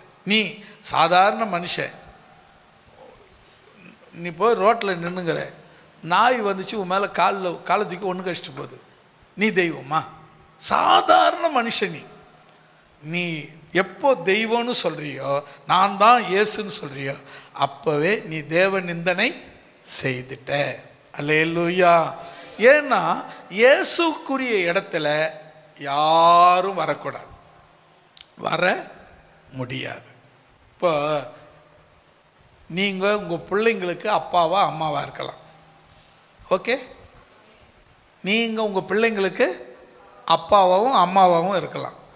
உங்கள் அப்பா அம்மாவுக்கு நீங்கள் அப்பா அம்மாவா வரவே முடியாதா? என்ன சொல்கிறீங்க? அவங்க ரொம்ப வயசாகி போய் தள்ளாடுற வயசில் நீங்கள் அப்பா அம்மாவா ஆக முடியாதா? உங்கள் பிள்ளைங்களுக்கு நீங்கள் அப்பா அம்மா ஆகலாம், உங்கள் அப்பா அம்மாவுக்கு நீ எப்பவும் அப்பா அம்மாவா ஆக முடியாது. அவங்க எப்பவுமே அவங்க தான் அப்பா அம்மா. அப்படி இப்படி வாங்க. இயேசு எப்பவுமே இயேசு தான். நீங்கள் அவருடைய பிள்ளைகள் அல்லது சீடர்கள். அல்லேலூயா. இப்போ நீங்கள் நம்ம என்ன தப்பு பண்ணுறோம் அப்படின்னு சொன்னால், தெய்வத்துக்கு கொடுக்க வேண்டிய கனத்தை, தெய்வத்துக்கு கொடுக்க வேண்டிய மரியாதையை, தெய்வத்துக்கு கொடுக்க வேண்டிய அந்தஸ்தை நாம் எடுத்துக்கிறோம். பார், ஒருத்தர் ஐயா சோத்திரையா, உடனே இயேசுவா இவங்க மாறிடுவாங்க உடனே. ஏன் தெரியுமா? அங்கே தான் நீ தப்பே நடக்குது. நீ உனக்கு சோத்திரம் சொல்லலை, உனக்குள்ளே இருக்கிற இயேசுவுக்கு சோத்திரம் சொல்கிறாங்க, உனக்குள்ளே இருக்கிற தெய்வத்துக்கு மகிமை நன்றி செலுத்துகிறாங்க. அல்லேலூயா. அப்போ நாம் அந்த மகிமை நம்ம எடுத்துக்கும் போது தான் நாம் யாராக மாறுறோம்? தேவனை நிந்திக்கிறவர்களாக மாறுகிறோம். கடைசியாக 7வது வசனம் பாருங்க. அவன் நிந்தனையிலும் பிசாசின் கண்ணியிலும் விழாதபடிக்கு புறம்பானவர்களால் நற்சாட்சி பெற்றவனாய் இருக்க வேண்டும். நிந்தனை. இப்போ என்ன செய்கிறான்? இப்போ தேவ நிந்தனை, தேவனை நிந்திக்கிற, தேவனுக்குரிய இடத்துல இவன் நிற்கக்கூடாது. இப்போ நான் இங்கே நின்று பிரசங்கம் பண்ணுறேன், அற்புதம் நடக்குது, அதிசயம் நடக்குது, சுகம் கிடைக்குது. இங்கிருந்து நிறைய பேருக்கு சுகம் கிடைச்சிருக்கு, நிறைய பேருக்கு குழந்தை பாக்கியம் கிடைச்சிருக்கு, இங்கே சபையில் ஜெபம் பண்ணி நிறைய பேருக்கு அற்புதம் நடந்திருக்கு. இது எல்லாம் ஆண்டவராகிய இயேசு கிறிஸ்துவின் மூலமாகவே. என்னால் சத்தியமா இல்லை. அல்லேலூயா. எல்லா மகிமையும் எல்லா கணமும் எல்லா துதியும் என் இயேசுவுக்கே. அப்போ இங்கே என்ன கிடையாது? தேவ நிந்தனை கிடையாது. எப்போ நான் ஜெபம் பண்ணேன் நீ சுகமான, நான் ஜெபம் பண்ணி தான் அந்த குழந்தை பிறந்துச்சு, நான் ஜெபம் பண்ணி தான் அவங்க நல்லா இருக்கிறாங்க அப்படின்னு எப்போ என் வாயில் வருதோ அப்போவே நான் என்ன பண்ண ஆரம்பிச்சேன் தெரியுமா? தெய்வத்தை நிந்திக்க ஆரம்பிச்சிட்டேன்னு அர்த்தம். ஏன்னா அவருக்குரிய இடத்துல நான் போய் நிற்கிறது தப்பு தான். என்னது? எனக்குரிய இடத்துல தான் நான் நிற்கணும், அவருக்குரிய இடத்துல அவர் தான் நிற்கணும்.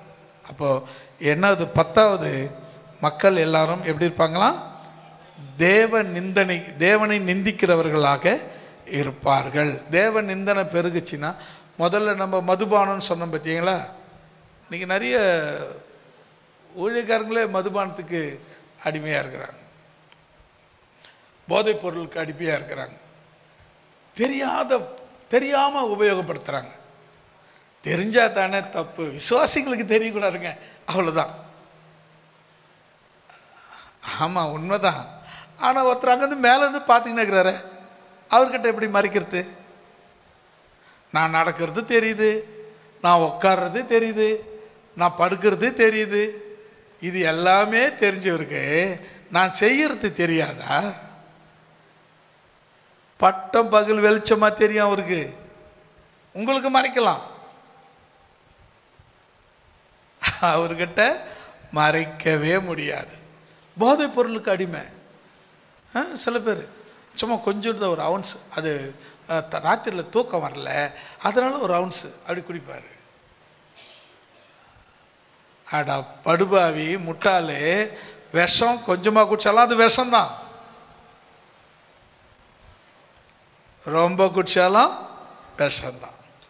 சில பேர் போதைப் பொருளுக்கு அடிமை, சில பேர் பீத்திக்கிறது. நான் தான் ஜெபம் பண்ணுறது, நான் தான் சுகம் கிடைச்சது, என்னால தான் அந்த ரட்சிக்கப்பட்டாங்க, அது நான் தான் காரணம். அப்ப இயேசு என்ன பண்ணியிருந்தார்? இவ்வளவு நேரமா எல்லாத்துக்கும் இயேசு தான் காரணம். ஆமென், அல்லேலூயா. அதான் அருமையா ஒரு பக்தன் பாடினார், எல்லாம் இயேசுவே எனக்கெல்லாம் இயேசுவே, தொல்லை மீகும் இவ்வுலகில் துணை இயேசுவே, எல்லாம் இயேசுவே எனக்கெல்லாம் இயேசுவே, தொல்லை மீகும் இவ்வுலகில் துணை இயேசுவே, ஆயனும் சகாயனும் நேயனும் உபாயனும், ஆயனும் சகாயனும் நேயனும் உபாயனும், ஆயனும் எனக்கன்பான மணவாளனும், எல்லாம் இயேசுவே எனக்கெல்லாம் இயேசுவே, தொல்லை மீகும் இவ்வுலகில் துணை இயேசுவே, எல்லாம் இயேசுவே எனக்கெல்லாம் இயேசுவே, தொல்லை மீகும் இவ்வுலகில் துணை இயேசுவே. அல்லேலூயா. எத்தனை பார்த்தோம்? 10 பார்த்துட்டோம் இல்லை, இன்னொரு 5 பார்த்து முடிச்சிடலாம். அப்புறம் மிச்ச டைமுக்கு அடுத்த நெக்ஸ்ட் செக்ஷனுக்கு நம்ம அங்கே பார்க்கலாம். 2வது செக்ஷனுக்கு ஒரு 15, 3வது செக்ஷனுக்கு ஒரு 20, அப்படி பார்த்தா மொத்தம் 50 எடுத்து வச்சுருக்கேன். அடப்பா இவ்வளோ விஷயங்குதா அப்படின்னா, ஆமாம், இதை ரொம்ப நாளாக சொல்லணும்னு நினச்சேன், சொல்கிறதுக்கான சந்தர்ப்பம் இல்லை, ஆனால் கேட்குறதுக்கு இப்போ ஆட்கள் இல்லை. நம்ம விசுவாசிக்கு வரல வந்திருந்தாவே கேட்கறதுக்கு நல்லா இருந்திருக்கோம், ஆனால் அவங்களுக்கு கொடுத்து வைக்கலன்னு தான் நாம் சொல்லணும். ஆமாம் தானே? இந்த விஷயங்கள் பாருங்கள், நம்ம நிறைய முறை படிக்கிறோம், நம்ம பைபிள் படிக்காதவங்க கிடையாது, நம்ம சபையில் பைபிள் படிக்காத, பாட்டு படிக்காத, ஜெபம் பண்ணாத ஆளே கிடையாது. ஆனாலும் சில விஷயங்களை ஊழியக்காரர் தான் சொல்லணும். அதாவது பிலிப்பு காந்தேக மந்திரி பைபிள் படிக்கிறாரு, அர்த்தம் புரியல, பிலிப்பு போகிறாரு, நீ படிக்கிறதுக்கு தெரியுமா? எனக்கு ஒருத்தன் சொல்லலைன்னா எனக்கு எப்படிப்பா தெரியும் அப்படின்றாரு. அப்போ உடனே ஒரு மேலே ஏறி உட்காந்து எது இயேசுவை பற்றியும் ஏசையை பற்றியும் சொல்கிறாரு. உடனே இப்போ தண்ணியை பார்த்தாரு, தண்ணி இருக்க, நான் ஞானஸ்நானம் எனக்கு தடை என்ன? விசுவாசித்தால் தடை இல்லைன்றார் அவர். உடனே அவர் நான் விசுவாசிக்கிறேன்னாரு. உடனே ரத்தத்தை நிறுத்தினாங்க, இறங்கினாங்க, ஞானஸ்நானம் கொடுத்தாரு, காணாமல் போயிட்டார் பிலிப்பு. ஆந்தேக மந்திரி பார்த்தான், ஆஹா இது தேவனுடைய கிருபைன்னு நினச்சிக்கிட்டு வீட்டுக்கு போனான், உண்மையான விசுவாசியாக வாழ்ந்தான். அல்லேலூயா. இது தாங்க நம்ம பண்ண வேண்டிய விஷயம். அடுத்தது நம்ம 11வது விஷயத்துக்கு நம்ம போகலாம். அப்போஸ்தலர் 7ஆம் அதிகாரம் 40வது வசனம். அப்போஸ்தலர் 7:40.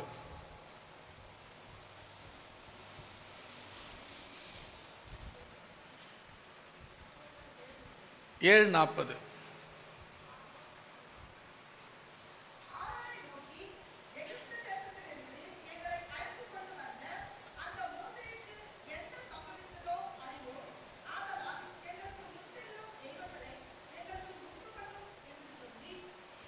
போதும். இப்போ அடுத்தது என்னன்னு சொன்னால், கிறிஸ்தவங்களாகி உங்களுக்கு தெய்வம் யார்? சத்தமாக சொல்லுங்க. மாற்ற மாட்டீங்களே? பிதா. என்னங்க இவ்வளோ நேரமாக அவ்வளோ சத்தமாக சொன்னீங்க? அதெல்லாம் கிடையாது. பிதா.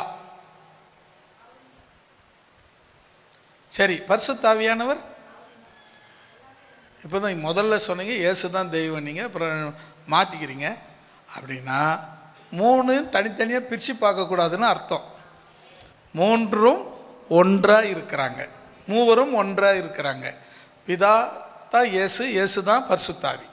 3 பேரும் தனித்தனியாக பிரித்து பார்க்க முடியாது. இப்போ உதாரணத்துக்கு என்னை பார்க்குறீங்களா? நான் தெரியுறேண்ணா உங்களுக்கு? சத்தமாக சொல்லுங்கள். நான் தெரியுறேண்ணா? யாருக்கு தெரியல? நான் எல்லாருக்கும் தெரியுது. சரி, ரைட்டு.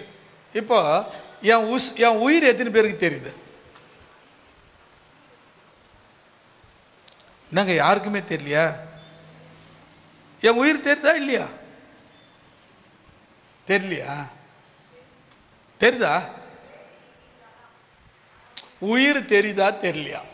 தெரியல. சரி, ரைட்டு. 2வது, என்னுடைய மனசு, என் உள்ளம், அதாவது என் ஆத்துமா தெரியுதா? தெரியல.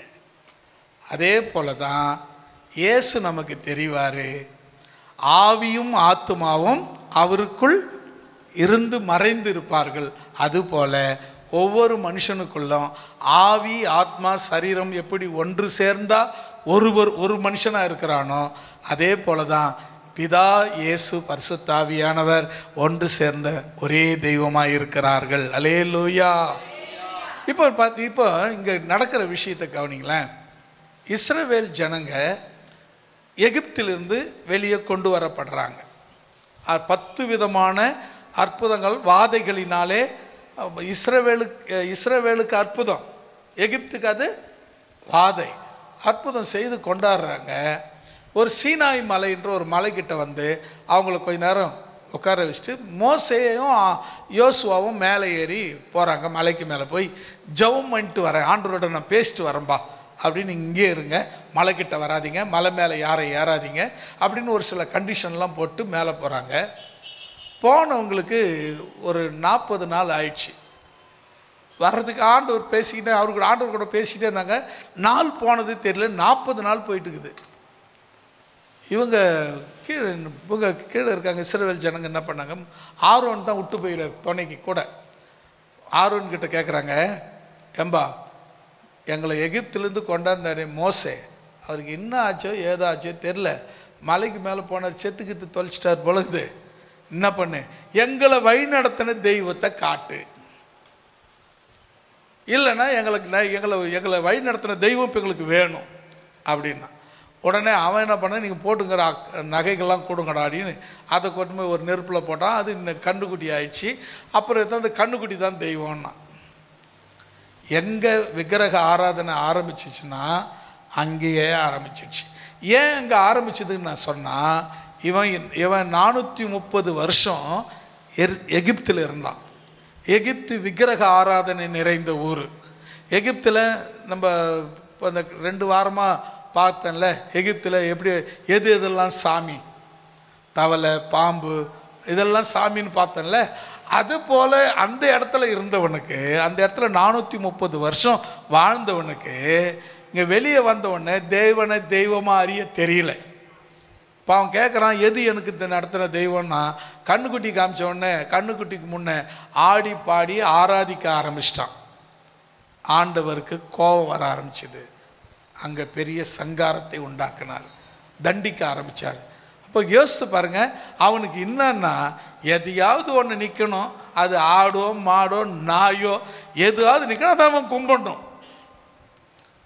இது என்ன காரணம்னா, விக்கிரக ஆராதனை, அதாவது அதிகரிக்கும் பல தெய்வங்கள் வணக்கம். பல தெய்வ வணக்கம், தெய்வ வணக்கம், பல தெய்வ வணக்கம். நீங்கள் சில தெய்வங்கள்லாம் இருக்கிறாங்க. அந்த தெய்வங்கள்லாம் நீங்கள் பார்த்தீங்கன்னா, இப்போது இயேசு உங்களுக்கு ஹிஸ்ட்ரி இருக்கா? யாருக்கு பிறந்தார், இன்னாருக்கு பிறந்தார், எங்கே வாழ்ந்தார், எங்கே வளர்ந்தார், எங்கே இருந்தார், எல்லாம் சர்டிஃபிகேட் சாட்சியோடு இருக்குது. ஆமாம். இப்போ அடுத்தது ராமாயணம் மகாபாரதம்னு 2 புக்கு இருக்குது, 2 ஹிஸ்ட்ரி இருக்குது. இதில் ராமர் பிறந்தார், வளர்ந்தார், வாழ்ந்தார், இங்கே தான் அப்படின்றாங்க. அதுக்கான ஹிஸ்ட்ரி இருக்கான கிடையாது. தசரதன் ஒருத்தர் ஆண்டாராம், அவருக்கு 60,000 பொண்டாட்டியாம். அவரில் அதில் ஒரு பொண்டாட்டிக்கு பிறந்தவரான் இவர். இப்போ இது எங்கே ஏதாவது ஒன்றாவது பொருந்துகிற மாதிரி வருதா பாருங்களேன்? எதுவுமே பொருந்தாது. அதே போல் ராமாயணம் மகாபாரதம் ஒன்று பகல் பொய், ஒன்று ரா பொய்ன்னு சொல்லுவாங்க. இது மகாபாரதம் அதை எடுத்துக்கங்களேன். அதில் ஒருத்தனுக்கு ஒருத்திங்கிறது தான் கல்ச்சர். 5 பேருக்கு ஒரு பொண்டாட்டிங்கிறது 5 ஆம்பளை ஒரு பொம்பளை கல்யாணம் பண்ணிக்கினாங்க. இதை என்ன சொல்லுவீங்க? கல்ச்சரில் ஏற்றுக்கிங்களா? நீ சமுதாயத்தில் இந்த வார்த்தையை ஏற்றுக்க. இப்போ உங்கள் ஊரில், உங்கள் தெருவில் ஒரு பொம்பளை அப்படி இருக்காங்க, அவளுக்கு 5 புருஷன். நம்ம சமாரியா ஸ்திரீ போல் அவளை என்ன பண்ணுவாங்க, ஊரை விட்டு ஒதுக்கி வைப்பாங்க. அந்த பைபிளில் பாருங்கள், அவளை ஊரை விட்டு ஒதுக்கி வச்சுருந்தாங்க. அவள் எல்லாரும் தண்ணி எடுக்கும்போது அவள் வர முடியாது. அப்போது ஒதுக்கி வைக்கப்பட்டவங்க அவங்க புறம்பாக்கப்பட்டவங்க. அப்படிப்பட்டவங்க தான் இதில் சாமி. சமாரியா பெண்ணை போல உடையவங்க இந்த இடத்துல சாமி. எப்படி இது பார்த்தீங்களா?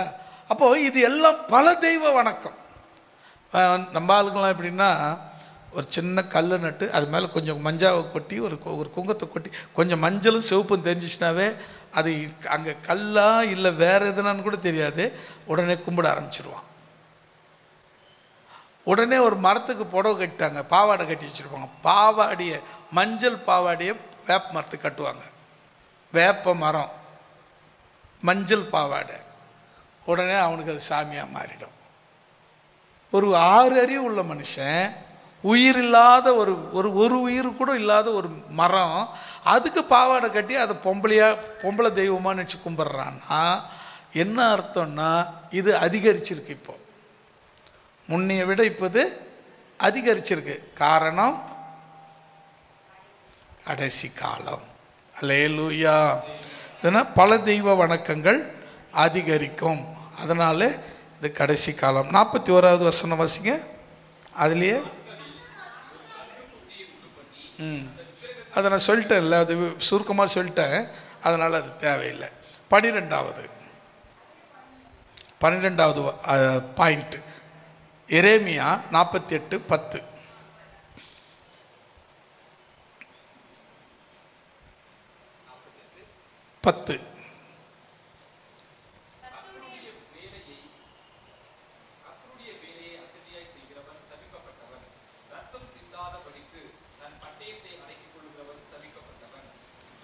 மறுபடியும் படிங்க.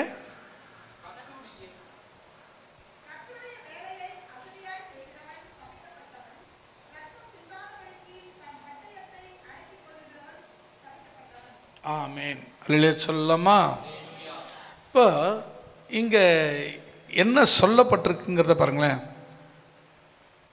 ஒரு வேலையில் எப்படி இருக்கணும்? சுறுசுறுப்பான செய்தால் அந்த வேலையை ஒழுங்காக செய்யணும், இல்லைன்னா செய்யக்கூடாது. இதுதாங்க உண்மையான கருத்து. அதை ஒரு 5 நிமிஷத்தில் செய்ய வேண்டிய வேலையை ஒரு 4 ஃபுல்லாக செய்கிறேன்னா அப்போ உனக்கு என்ன இல்லை? அதில் செய்யணுன்ற ஈடுபாடு இல்லை. ஈடுபாடு இல்லாத செய்கிற எந்த வேலையும் என்னன்னு சொன்னால் அது எதனால் அப்படி செய்கிறேன்னா விரக்தி. ஒரு காரியத்தில் இப்போ ஒருத்தர் சொல்கிறாரு, ஏம்பா சர்ச்சுக்கு போப்பா, சர்ச்சுக்கு போய் அங்கே சாமி கும்பிடலாம்பா, ஏசப்பா கும்பிடலாம், ஆராதிக்கலாம், ஜெபம் பண்ணலாம். போய் ஜெபம் பண்ணி ஆராதனை பண்ணி என்னத்தை போங்க அப்படின்னு ஒருத்தன் சொல்கிறான். ஏம்பா சர்ச்சுக்கு போனால் நல்லதுப்பா, என்னத்தை போய் என்னத்தை நல்ல ஏம்பா ஆராதனையில் கலந்துக்கிட்டால் பேய் பிசாஸில் ஓடும். என்னத்தை ஆராதனை, என்னத்தை பேய் பிசாஸ். ஏம்பா செய்தி கேட்டால் சில அறிவு நமக்கு வரும்பா, என்னத்தை அறிவு வந்து என்னத்தை பண்ணுறது. இப்படியே ஒருத்தன் சொல்கிறான்னு வச்சுங்க, உங்களுக்கு அவனை பார்த்தா எப்படி இருக்கும்? கைத்தியம் நெரிச்சு கொண்டுலாம் இல்லையா? ஆமாம் தானே? இதுதான் அவன் இன்னும் அப்படி ஆறதுக்கு காரணம்னா விரக்தி. எது மேலேயும் ஈடுபாடு கிடையாது, எதுலேயும் இன்ட்ரெஸ்ட் கிடையாது, எதையும் அவனுக்கு இன்னும் விரக்தி அடைஞ்சிட்டார். எதனால் விரக்தி அடைஞ்சார்னா ஒன்றுத்துலேயும் கிடையாது, காரணங்க தானே, காரணம் கிடையாது. எதுலேயுமே விரக்தி. எதை செய்தாலும் போட அதை போய் எடுறா, அது அப்புறம் போய் எடுக்கிறேன், அங்கே போட நான் அப்புறமா போகிறேன், இதை செய்டா நான் அப்புறமா செய்கிறேன். இது என்ன காரணம்னா விரக்தி. எந்த ஒரு விஷயத்திலையும் உங்களுக்குள்ள எதை எப்போ செய்யணுமோ அதை அப்பப்போ செய்து விடுங்கள். அல்லேலூயா. இப்போ நீங்கள் 10 மணிக்கு செய்ய வேண்டிய 11 மணிக்கு செய்யலாமான்னா செய்யக்கூடாது. 10 மணிக்கு தான் செய்யணும்னா அதை 10 மணிக்கு செய், அதுதான் ஒழுங்கு. அப்படி நீ 10 மணிக்கு செய்ய முடியலன்னா உனக்குள்ள என்ன இருக்கு? விரக்தி இருக்கு. ஒரு 5 நிமிஷம் ரெஸ்ட் எடுத்துட்டு செய்கிறேன், ஒரு 1 மணி நேரம் ரெஸ்ட் எடுத்து செய்கிறேன் அப்படின்னு சொன்னால் நீ ஒரு நேரத்தை ஒதுக்கி செய்யக்கூடாது. இந்த நேரத்தில் தான் அது செய்யணும்னா அந்த நேரத்தில் அது செய்யணும். உதாரணத்துக்கு எல்லோரும் வீட்டில் எத்தனை மணிக்கு சாப்பிடுங்க? காலையில் சாப்பிட்டுருந்தா, இன்றைக்கி சாப்பிட்டுருந்தா சாப்பிட மாட்டிங்களா? 8:30 9 சரி. மத்தியானம் 1 மணி. நைட்டு எங்கள் வீட்டில் 7:30 8 இப்படி தான். இது இப்போ நம்ம 7:30 மணிக்கு நான் சாப்பிட்றேன். என் மனைவிக்கு சாப்பாடு செய்ய விருப்பம் இல்லை. எண்ணத்தை சோறாக்கி, எண்ணத்தை குழம்பு வச்சு, எண்ணத்தை பரிமாறி, எண்ணத்தை போட்டு அப்படின்னு நினச்சிட்டாங்க. இப்போ எனக்கு சாப்பாடு நான் 7:30 8 சாப்பிட்ணும். இப்போ 8க்கு சாப்பிட்லன்னா எனக்கு எப்படி இருக்கும்? அதுதான் காரணம். அப்போ ஒரு விஷயத்தை என்னன்னு சொன்னால், நாம் இந்த விரக்தியினால் நாம் கோபத்துக்கு உட்பட்டவர்களாக மாறுறோம். தேவனுடைய செயலாக இருந்தால் அந்த வசனத்தை பாருங்க, கர்த்தருடைய வேலையில் அசதியாய் செய்கிறவன் சபிக்கப்பட்டவன். கர்த்தருடைய காரியத்தில் எது செய்தாலும், சர்ச்சுக்கு போகிறதா இருந்தால் கூட நேரத்துக்கு போங்க, ஜெபம் பண்ணுறதா இருந்தால் நேர்த்தியாக ஜெபம் பண்ணுங்க. ஜெபம் பண்ணுறதுக்கு எப்போ எல்லாரும் விட்டுட்டு எல்லாம் ஜெபம் பண்ணி முடிச்சுட்டு பேர் நம்ம ஜெபம் பண்ணலான்னு நினைக்காதீங்க. ஜெபம்னு சொன்னால் முதல் ஆளாக நீ இருங்க. ஜெபம் பண்ணாதவங்களுக்கு கொடுங்கன்னா அப்புறம் விட்டு கொடுங்க. அது வரலும் நீ தான் முதலாக இருக்கணும். அல்லேலூயா. நான் சொல்லலைங்க, அசதியாக இருக்கிறதுனால வர்ற விளைவு சாபம். அந்த வசனத்தை நல்லா இன்னொரு வாட்டி கூட படிங்களேன். கர்த்தருடைய வேலையை அசதியாய் செய்கிறவன். ஆமேன். கர்த்தருடைய வேலையை அசதியாக செய்தாவே சாபம் அப்படின்னா, உன் வீட்டு சொந்த வேலையை அதை விட அது சாபமாய் மாறும். இப்போ நீங்கள் என்ன சொன்னால், ஒவ்வொரு விஷயத்திலும் இந்த அசதி விரக்தி, அப்புறம் பார்த்துக்கலாம், டேய் சாப்பிட்றா அப்புறம் சாப்பிட்றேன், டேய் தண்ணி குடிறா அப்புறம் குடிக்கிறேன். இது என்ன விஷயம் அப்படின்னா விரக்தி. அவனுக்குள்ள ஒரு விரக்தி இருக்குது, அவங்களுக்குள்ள ஒரு விரக்தி இருக்குது. எதை செய்யணுமோ அந்த நேரத்தில் அதை செய்யலை. செய்யாததுக்கு காரணம் விரக்தி. விரக்தி எப்படிப்பட்டதுன்னா, கடைசி காலங்களில் ஜனங்கள் எல்லாரும் அப்படி வருவாங்க. அப்படி ஆனால் அது கடைசி காலம். விரக்தி அடைஞ்சாங்கன்னா நிறைய பேர், ஒருத்தர் தான் விரக்தியாக இருந்தாருங்க, இப்போ எல்லாரும் சபையில் 10 பேரும் இருக்காங்க, 10 பேரும் விரக்தியாக இருக்கிறாங்க அப்படின்னா கடைசி காலம் வந்துடுச்சு. அல்லேலூயா. அடுத்தது 13. லூக்கா எழுதின சுவிசேஷம் 21ஆம் அதிகாரம்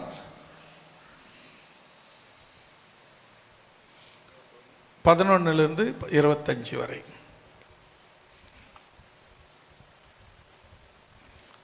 பல இடங்களில் மகா பூமி அதிர்ச்சிகளும் பஞ்சங்களும் கொள்ளை நோய்களும் உண்டாகும். வானத்திலிருந்து பயங்கரமான தோற்றங்களும் பெரிய அடையாளங்களும் உண்டாகும். இவையெல்லாம் நடப்பதற்கு முன்னே என் நாமத்தின் நிமித்தம் அவர்களை பிடித்து ஜெப ஆலயத்திற்கும் 21 11 இது 11 25 11 25 25வது வசனம் படினே. சூரியனிலும் சந்திரனிலும் நட்சத்திரங்களிலும் அடையாளங்கள் தோன்றும். பூமியின் மேலுள்ள ஜனங்களுக்கு தத்தளிப்பும் இடுக்கணும் உண்டாகும். சமுத்திரமும் அலைகளும் முழக்கமாயிருக்கும். ஆமென். இப்போ இந்த வசனத்தில் பார்த்தீங்கன்னா வானத்தில் சில அடையாளங்கள் கடைசி காலங்களில் தோன்றும். அதாவது வித்தியாசமான அடையாளங்கள் காணப்படும். அதுதான் இங்கே வந்து நம்ம வாசித்தோம். முதல்ல 11 படிங்க. பல இடங்களில் மகா பூமி அதிர்ச்சிகளும் பஞ்சங்களும் கொள்ளை நோய்களும் உண்டாகும். வானத்திலிருந்து பயங்கரமான தோற்றங்களும் பெரிய அடையாளங்களும் உண்டாகும். வானத்தில் பயங்கரமான தோற்றங்களும் அடையாளங்களும் உண்டாகும். 25வது வசனம். சூரியனிலும் சந்திரனிலும் நட்சத்திரங்களிலும் அடையாளங்கள் தோன்றும். பூமியின் மேலுள்ள ஜனங்களுக்கு தத்தளிப்பும் இடுக்கணும் உண்டாகும். அல்லேலூயா. இப்போ இன்னைக்கு என்ன விஷயம் அப்படின்னா, நமக்கு தெரிஞ்ச வேண்டிய விஷயம், வானத்திலே அடையாளங்கள் உண்டாகும். வானத்தில் அடையாளங்கள் உண்டாகும். எப்போ? கடைசி நாட்களில் வானத்தில் வித்தியாசமான அடையாளம் பார்க்குறீங்கன்னா நீங்கள் தெரிஞ்சுக்க வேண்டிய விஷயம், கடைசி நாட்களில் வந்திருக்கிறோம். 15 இன்னொரு வசனம் கூட வாசிக்கலாம். யோவேல் 2:28 20. யோவேல் 2:20. வடதிசை சேனையை உங்களுக்கு தூரமாக விலக்கி அதன் முன்தண்டு கீழ்கடலுக்கும் அதன் பின்தண்டு மேற்கடலுக்கும் நேராக அதை வறட்சியும் பாழுமான தேசத்திற்கு துரத்தி விடுவேன். அங்கே அதன் நாற்றம் எழும்பி அதன் துர்க்கந்தம் வீசும். அது பெரிய காரியங்களை செய்தது. பெரிய அடையாளங்கள் காணப்படும். அது அப்போஸ்தலர் 7:18-19. அப்போஸ்தலர் 2:19. அல்லாமல் வேற வானத்திலே அற்புதங்களையும் தாழ பூமியிலே ரத்தம் அக்கினி புகைக்காடாகிய அதிசயங்களையும் காட்டுவேன். இதெல்லாம் வந்து வானத்திலையும் பூமியிலும் அடையாளங்கள். புதுசாக ஒரு புது அடையாளம் தோணுச்சுன்னா உடனே நீங்கள் என்ன யோசிக்கணும்?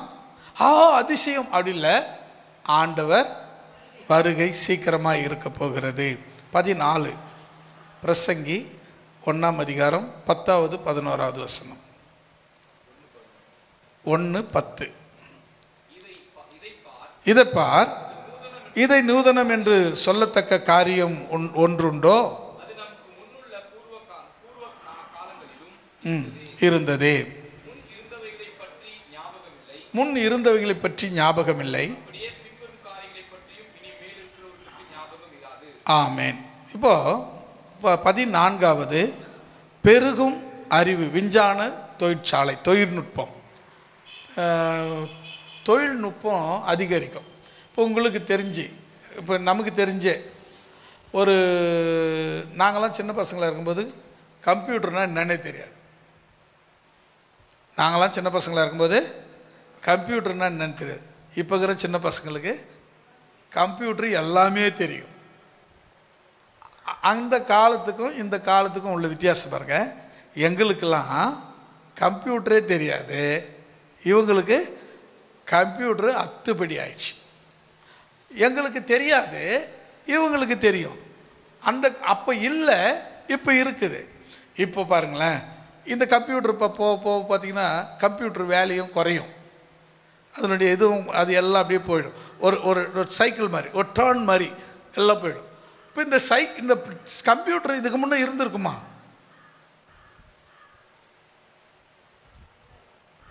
இதுக்கு முன்னே இருந்திருக்குமா? அதாவது நம்ம காலத்துக்கு முன்னே கம்ப்யூட்டர் இருந்திருக்குமா?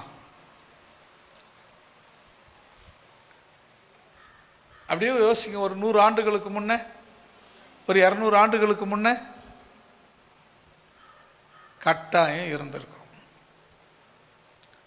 எப்படி அப்படின்னு சொன்னால், இப்போது நீங்கள் இப்போ இருக்கிற விஞ்ஞானம், இப்போ இருக்கிற அறிவு ஒரு 100 ஆண்டுகளுக்கு, 200 ஆண்டுகளுக்கு, 300 ஆண்டுகளுக்கு முன்னே இருந்தவங்களுக்கு இருக்காதுன்னு நீங்கள் எப்படி சொல்கிறீங்க? அப்போ இப்போ இருக்கிறவங்க அறிவு உள்ளவங்கன்னு சொன்னால், அப்போ இருக்கிறவங்க அறிவு இல்லாதவங்கன்னு தானே அர்த்தம். அப்போது இந்த இவர் பிரசங்கி சொல்லும்போது சொல்கிறாரு, இதை பார், இதை நூதனம் என்று சொல்லத்தக்க காரியம் ஒன்று உண்டோ, இது நமக்கு முன்னே பூர்வ காலங்களிலும் இருந்ததே. முன்னே இருந்தது, இப்போ இல்லை. அப்போ பாருங்க, அதுக்கு அது இன்னொரு தொடர்ச்சி சொல்றாரு, முன் இருந்ததை பற்றி ஞாபகம் இல்லை, அப்படியே பின்வரும் காரியங்களை பற்றியும் இனிமேல் இருப்பவர்களுக்கு ஞாபகம் இருக்காது. அல்லேலூயா. நீங்கள் இதுதாங்க இப்படிதான் கோட் பண்ணி பார்க்கணும். என்ன விஷயம்னா, இது நம்ம காலத்தில் கம்ப்யூட்டர் பார்க்குறோம், அதோட நம்ம தாங்க பார்த்தோம் அப்படின்னு சொன்னால், ஏறக்குறைய பல ஆயிரம் ஆண்டுகள் வாழ்ந்தாங்களே இவங்கெல்லாம் விஞ்ஞானம் இல்லாத. இப்போ நீங்கள் இப்படிங்கெல்லாம் இது பண்ண என்ன ஒரு இது பூமி தோண்டி இது பண்ணாங்களே, இது என்ன ஒரு சீரடியா அகழாய்வு பண்ணாங்களே, கீழடியில் பாருங்களேன். நம்ம ஒரு ஒரு 20 வருஷத்துக்கு முன்னே, ஒரு 30 வருஷத்துக்கு முன்னே, 40 வருஷத்துக்கு முன்னே 90% குடிசை வீடு தான். 90% குடிசை, ஒரு 10% ஓட்டு வீடு, ஒரு 1% மெத்த வீடு. ஆமாம் தானே? ஒரு 40 வருஷத்துக்கு முன்னே 90% குடிசை வீடுங்க. சின்ன, அதுவும் பெரிய குடிசை வீடு கிடையாது, சின்ன சின்ன குடிசை வீடு, குனிஞ்சு முட்டி போட்டுன்னு உள்ளே போகிற மாதிரி தான் குடிசை வீடு. எனக்கு விவரம் தெரிஞ்சு 40 வருஷத்துக்கு முன்னரே நான் சில வீடுகளுக்கெல்லாம் ஊழியத்துக்கு போகும்போது 4 காலில் நான் முண்டி தான் உள்ளே போவேன். 4 காலில் தவுந்து நிறைய வீடுக்கு அப்படி போயிருக்கிறேன், நிறைய வீட்டுக்கு அப்படி போய் ஜெபம் பண்ணியிருக்கிறேன்.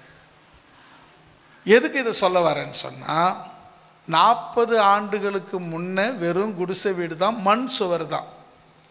சின்னதாக ஒரு சுவர், ஒரு 2 அடி 3 அடியில் சுவர், மண் சுவர் இருக்கும். ஒரு குடிசை வீடு, பணம் ஓலை கட்டி குடிசை வீடு தான் இருந்துச்சு. ஆனால் இந்த கீழடின்னு சொல்கிறாங்களே, அங்கே நோண்டும்போது நாகரிகமாக மக்கள் வாழ்ந்துருக்குறாங்களே, அது எப்படி? 40 வருஷத்துக்கு முன்னே குடிசை வீட்டில் வாழ்ந்தாங்க, இப்போ தான் மெத்த வீடே கட்டுறாங்க. அப்போ அதுக்கு முன்னே இருந்தவங்க இதை விட நாகரிகமாக வாழ்ந்துருக்குறாங்க. அல்லேலூயா. அதுதான் நமக்கு தெரியாதுன்னு நமக்கு ஞாபகம் இல்லை. அது வசனம் தான் தெளிவாக சொல்லிட்டு பாருங்க. இதை பார், 10வது வசனம், இதை பார், இதை நூதனம் என்று சொல்லத்தக்க காரியம் ஒன்று உண்டோ, அது நமக்கு முன்னையே பூர்வ காலத்திலேயே இருந்தது தான். ஆனா முன்ன இருந்ததை பற்றி நமக்கு ஞாபகம் இல்லை. அல்லேலூயா. கீழடியில் பில்டிங் கட்டி அப்போவே இந்த இப்போ இருக்கிற இந்த இதுன்னா கக்கூஸ் போகிற மாதிரி பேர்னா வெஸ்டர்ன் டாய்லெட்டை அப்போவே அவங்க யூஸ் பண்ணிக்கிறாங்க, பல 100 வருஷங்களுக்கு முன்னே. அதுக்கப்புறம் ஒரு சுயேட்சை மாதிரி அப்படியே மாறி என்ன ஆச்சுன்னா, குடிசை வீட்டுக்கு வந்தாங்க, குடிசை வீட்டில் வாழ்ந்தாங்க. இப்போ ஓரளவுக்கு எல்லாரும் ஓட்டு வீட்டுக்கு வராங்க. இன்னும் கொஞ்ச நாள் போனால் அந்த ஓட்டு வீடுகள், அந்த மெத்த வீடுகள் என்ன ஆகும்? நமக்கு பின்னாடி வர்றவங்க இது அப்படியே புதைஞ்சி போய் நமக்கு பின்னாடி வர்றவங்க நோண்டி பார்த்துட்டு, ஆஹா, எங்கள் முன்னோர்கள் எப்படிப்பட்ட கட்டடத்தெல்லாம் வாழ்ந்துருக்காங்க, நமக்குடைய முன்னோர்கள் இதை விட பெரிய பெரிய பங்களாக்களில் வாழ்ந்துருக்கிறாங்க, இப்போ அது மாதிரி பங்களாக்களை எங்கேயோ ஒரு இடத்துல பார்க்குறோம். ஒவ்வொரு ஊர்லேயும் ஒரு பங்களா இருந்துச்சுங்க. அங்கே ஒருத்தர் ஆண்டார், அந்த ஊரை ஆண்டுட்டார். அவர் ஒரு பங்களா வீட்டில் வாழ்ந்தார் நமக்கு முன்னே. இப்போ அவருக்கும் சின்ன வீடு தான், நமக்கும் சின்ன வீடு தான். காலங்கள் மாறி போகும். அல்லேலூயா. அப்போ நீங்கள் ஒரே ஒரு விஷயம் தெரிஞ்சுக்கங்க, எதை நூதனங்கள் சொல்கிறீங்களோ. இப்போ வரப்போகிற காலத்தில் பார்த்தீங்கன்னா ரோபோவே வரப்போகுது. ரோபோவே சில பேர் ரோபோவே கல்யாணம் பண்ணிக்க போகிறாங்க. நாம் இந்த சொன்னல இந்த ஓரின சேர்க்கை, அதை போல் ரோபோவையே கல்யாணம் பண்ணின்னு பொண்டாட்டி ஆகிட்டுன்னு வந்து அது சேவை பணிவிட செய்கிற மாதிரி காலங்களை வருகிற காட்களில் வரும். அப்போ என்னடா இது டே அப்படின்னு சொல்கிற ஆச்சரியப்படுற அளவுக்கு மாறும். இப்போ இருக்கிற காலமும் முன்ன இருந்த காலங்களும் மாறி இருக்கிறது. இது நூதனமானது ஒன்றும் இல்லை. என்ன காரணம்னா விஞ்ஞானம் தொழில்நுட்பம் அதிகரிக்கும். எப்போ அதிகரிக்குதோ, எப்போ ரொம்ப நீங்கள் டாப்பியா அப்படின்னு நினைக்கிறீங்களோ அது கடைசி காலம். கடைசியாக 15வது காரியம் தானியேல் 12ஆம் அதிகாரம் 4வது வசனம். 15ஓடு நிப்பாட்டலாம். அதுக்கப்புறம் செகண்ட் இதுக்கு போகலாம். 4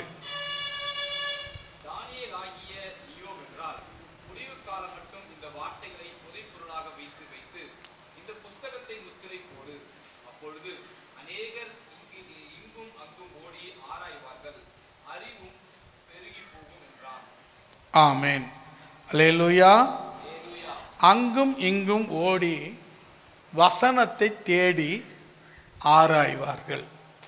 கடைசி காலத்தில் அங்கேயும் இங்கேயும் ஓடி மக்கள் வசனத்தை தேடுவாங்க. இப்போ நம்மலாம் பார்த்தீங்கன்னா பிள்ளைங்களுக்கு வசனத்தை மனப்பாடம் செய்ய சொல்லி கற்றுக் கொடுக்குறீங்களா? ஆமாம். ஏன் அப்படின்னா வசனங்கள் கிடைக்கக்கூடாத கொடிய பஞ்ச காலங்கள் வரப்போகிறது. அதனால் அப்போ எல்லாம் ஜனங்க ஓடுவாங்க. இப்போ பாருங்கள், பைபிள் வந்து நான்லாம் ரட்சிக்கப்படும் போது பைபிள் விலை வந்து பைபிள் வந்து 10 ரூபாய்க்கு விற்கும். நீங்கள் இப்போ வாங்குகிற பைபிள் 300 ரூபா. பைபிள் விலை 300 ரூபாய்னா இல்லை, அது நிறைய விலை. அதை வாங்கி அதனுடைய விலையை குறைச்சி நமக்கு கம்மியாக கிடைக்கணுன்றதுக்காக பெரிய வசதி படைத்த தேவனுடைய ஊழியக்காரர்கள் அதை வாங்கி கொஞ்சம் விலையில் போய் மக்களுக்கு சேரணுங்கிறதுக்காக கொஞ்சம் விலையில் கொடுக்குறாங்க. நான் பைபிள் லீக்னு ஒரு ஸ்தாபனத்தில் வேலை செய்கிறேன். பைபிள் அப்போது 80 ரூபா, அந்த ஸ்தாபனத்தில் 30 ரூபா.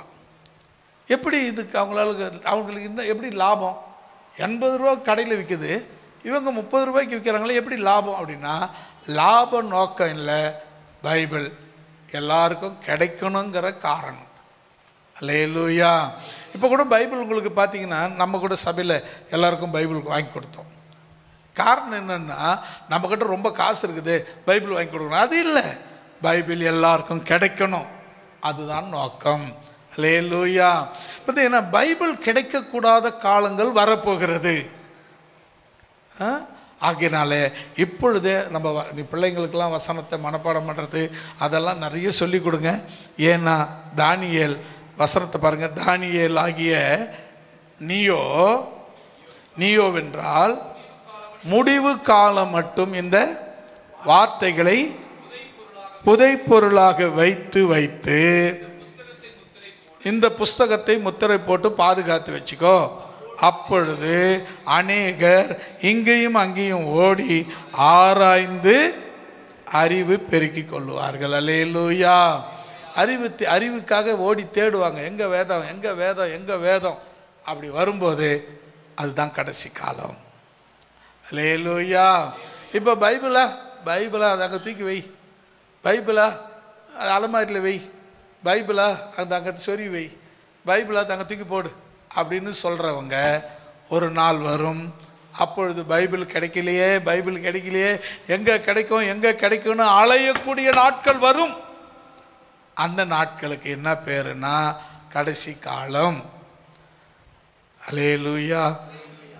இந்த அருமையான வேளையிலே கர்த்தருடைய கரம் நம் மத்தியில் இறங்கி ஆளுகை செய்ததுக்காக நாம் கரங்களை தட்டி கர்த்தர் நாமத்தை ஸ்தோத்திரிப்போம். பிதாவாகிய தேவனை நாம் ஸ்தோத்திரம் பண்ணுவோம். கர்த்தராகிய இயேசு கிறிஸ்துவை நாம் ஸ்தோத்திரம் பண்ணுவோம். பரிசுத்த ஆவியாகிய தேற்றரவாளனை நாம் ஸ்தோத்திரம் பண்ணுவோம். எல்லாரும் சேர்ந்து சொல்லலாம். ஆத்மாவே கர்த்தரை ஸ்தோத்திரி,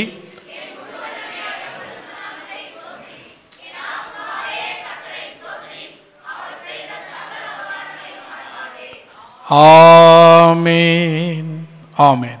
நம்முடைய கர்த்தராகிய இயேசு கிறிஸ்துனுடைய கிருபையும் பிதாவாகிய தேவனுடைய அன்பும் பரிசுத்தருடைய அந்யுன்ய ஐக்கியமும் சிநேகமும் நம்மோடும் சகல பரிசுத்தவான்களோடும் அவர் வருகை வரை இருந்து காத்தருள்வதாக. ஆமென் ஆமென். ஹல்லேலூயா ஹல்லேலூயா ஹல்லேலூயா. ஒருவருக்கொருவர் வாழ்த்தி வணங்கி விடை பெறுவோம்.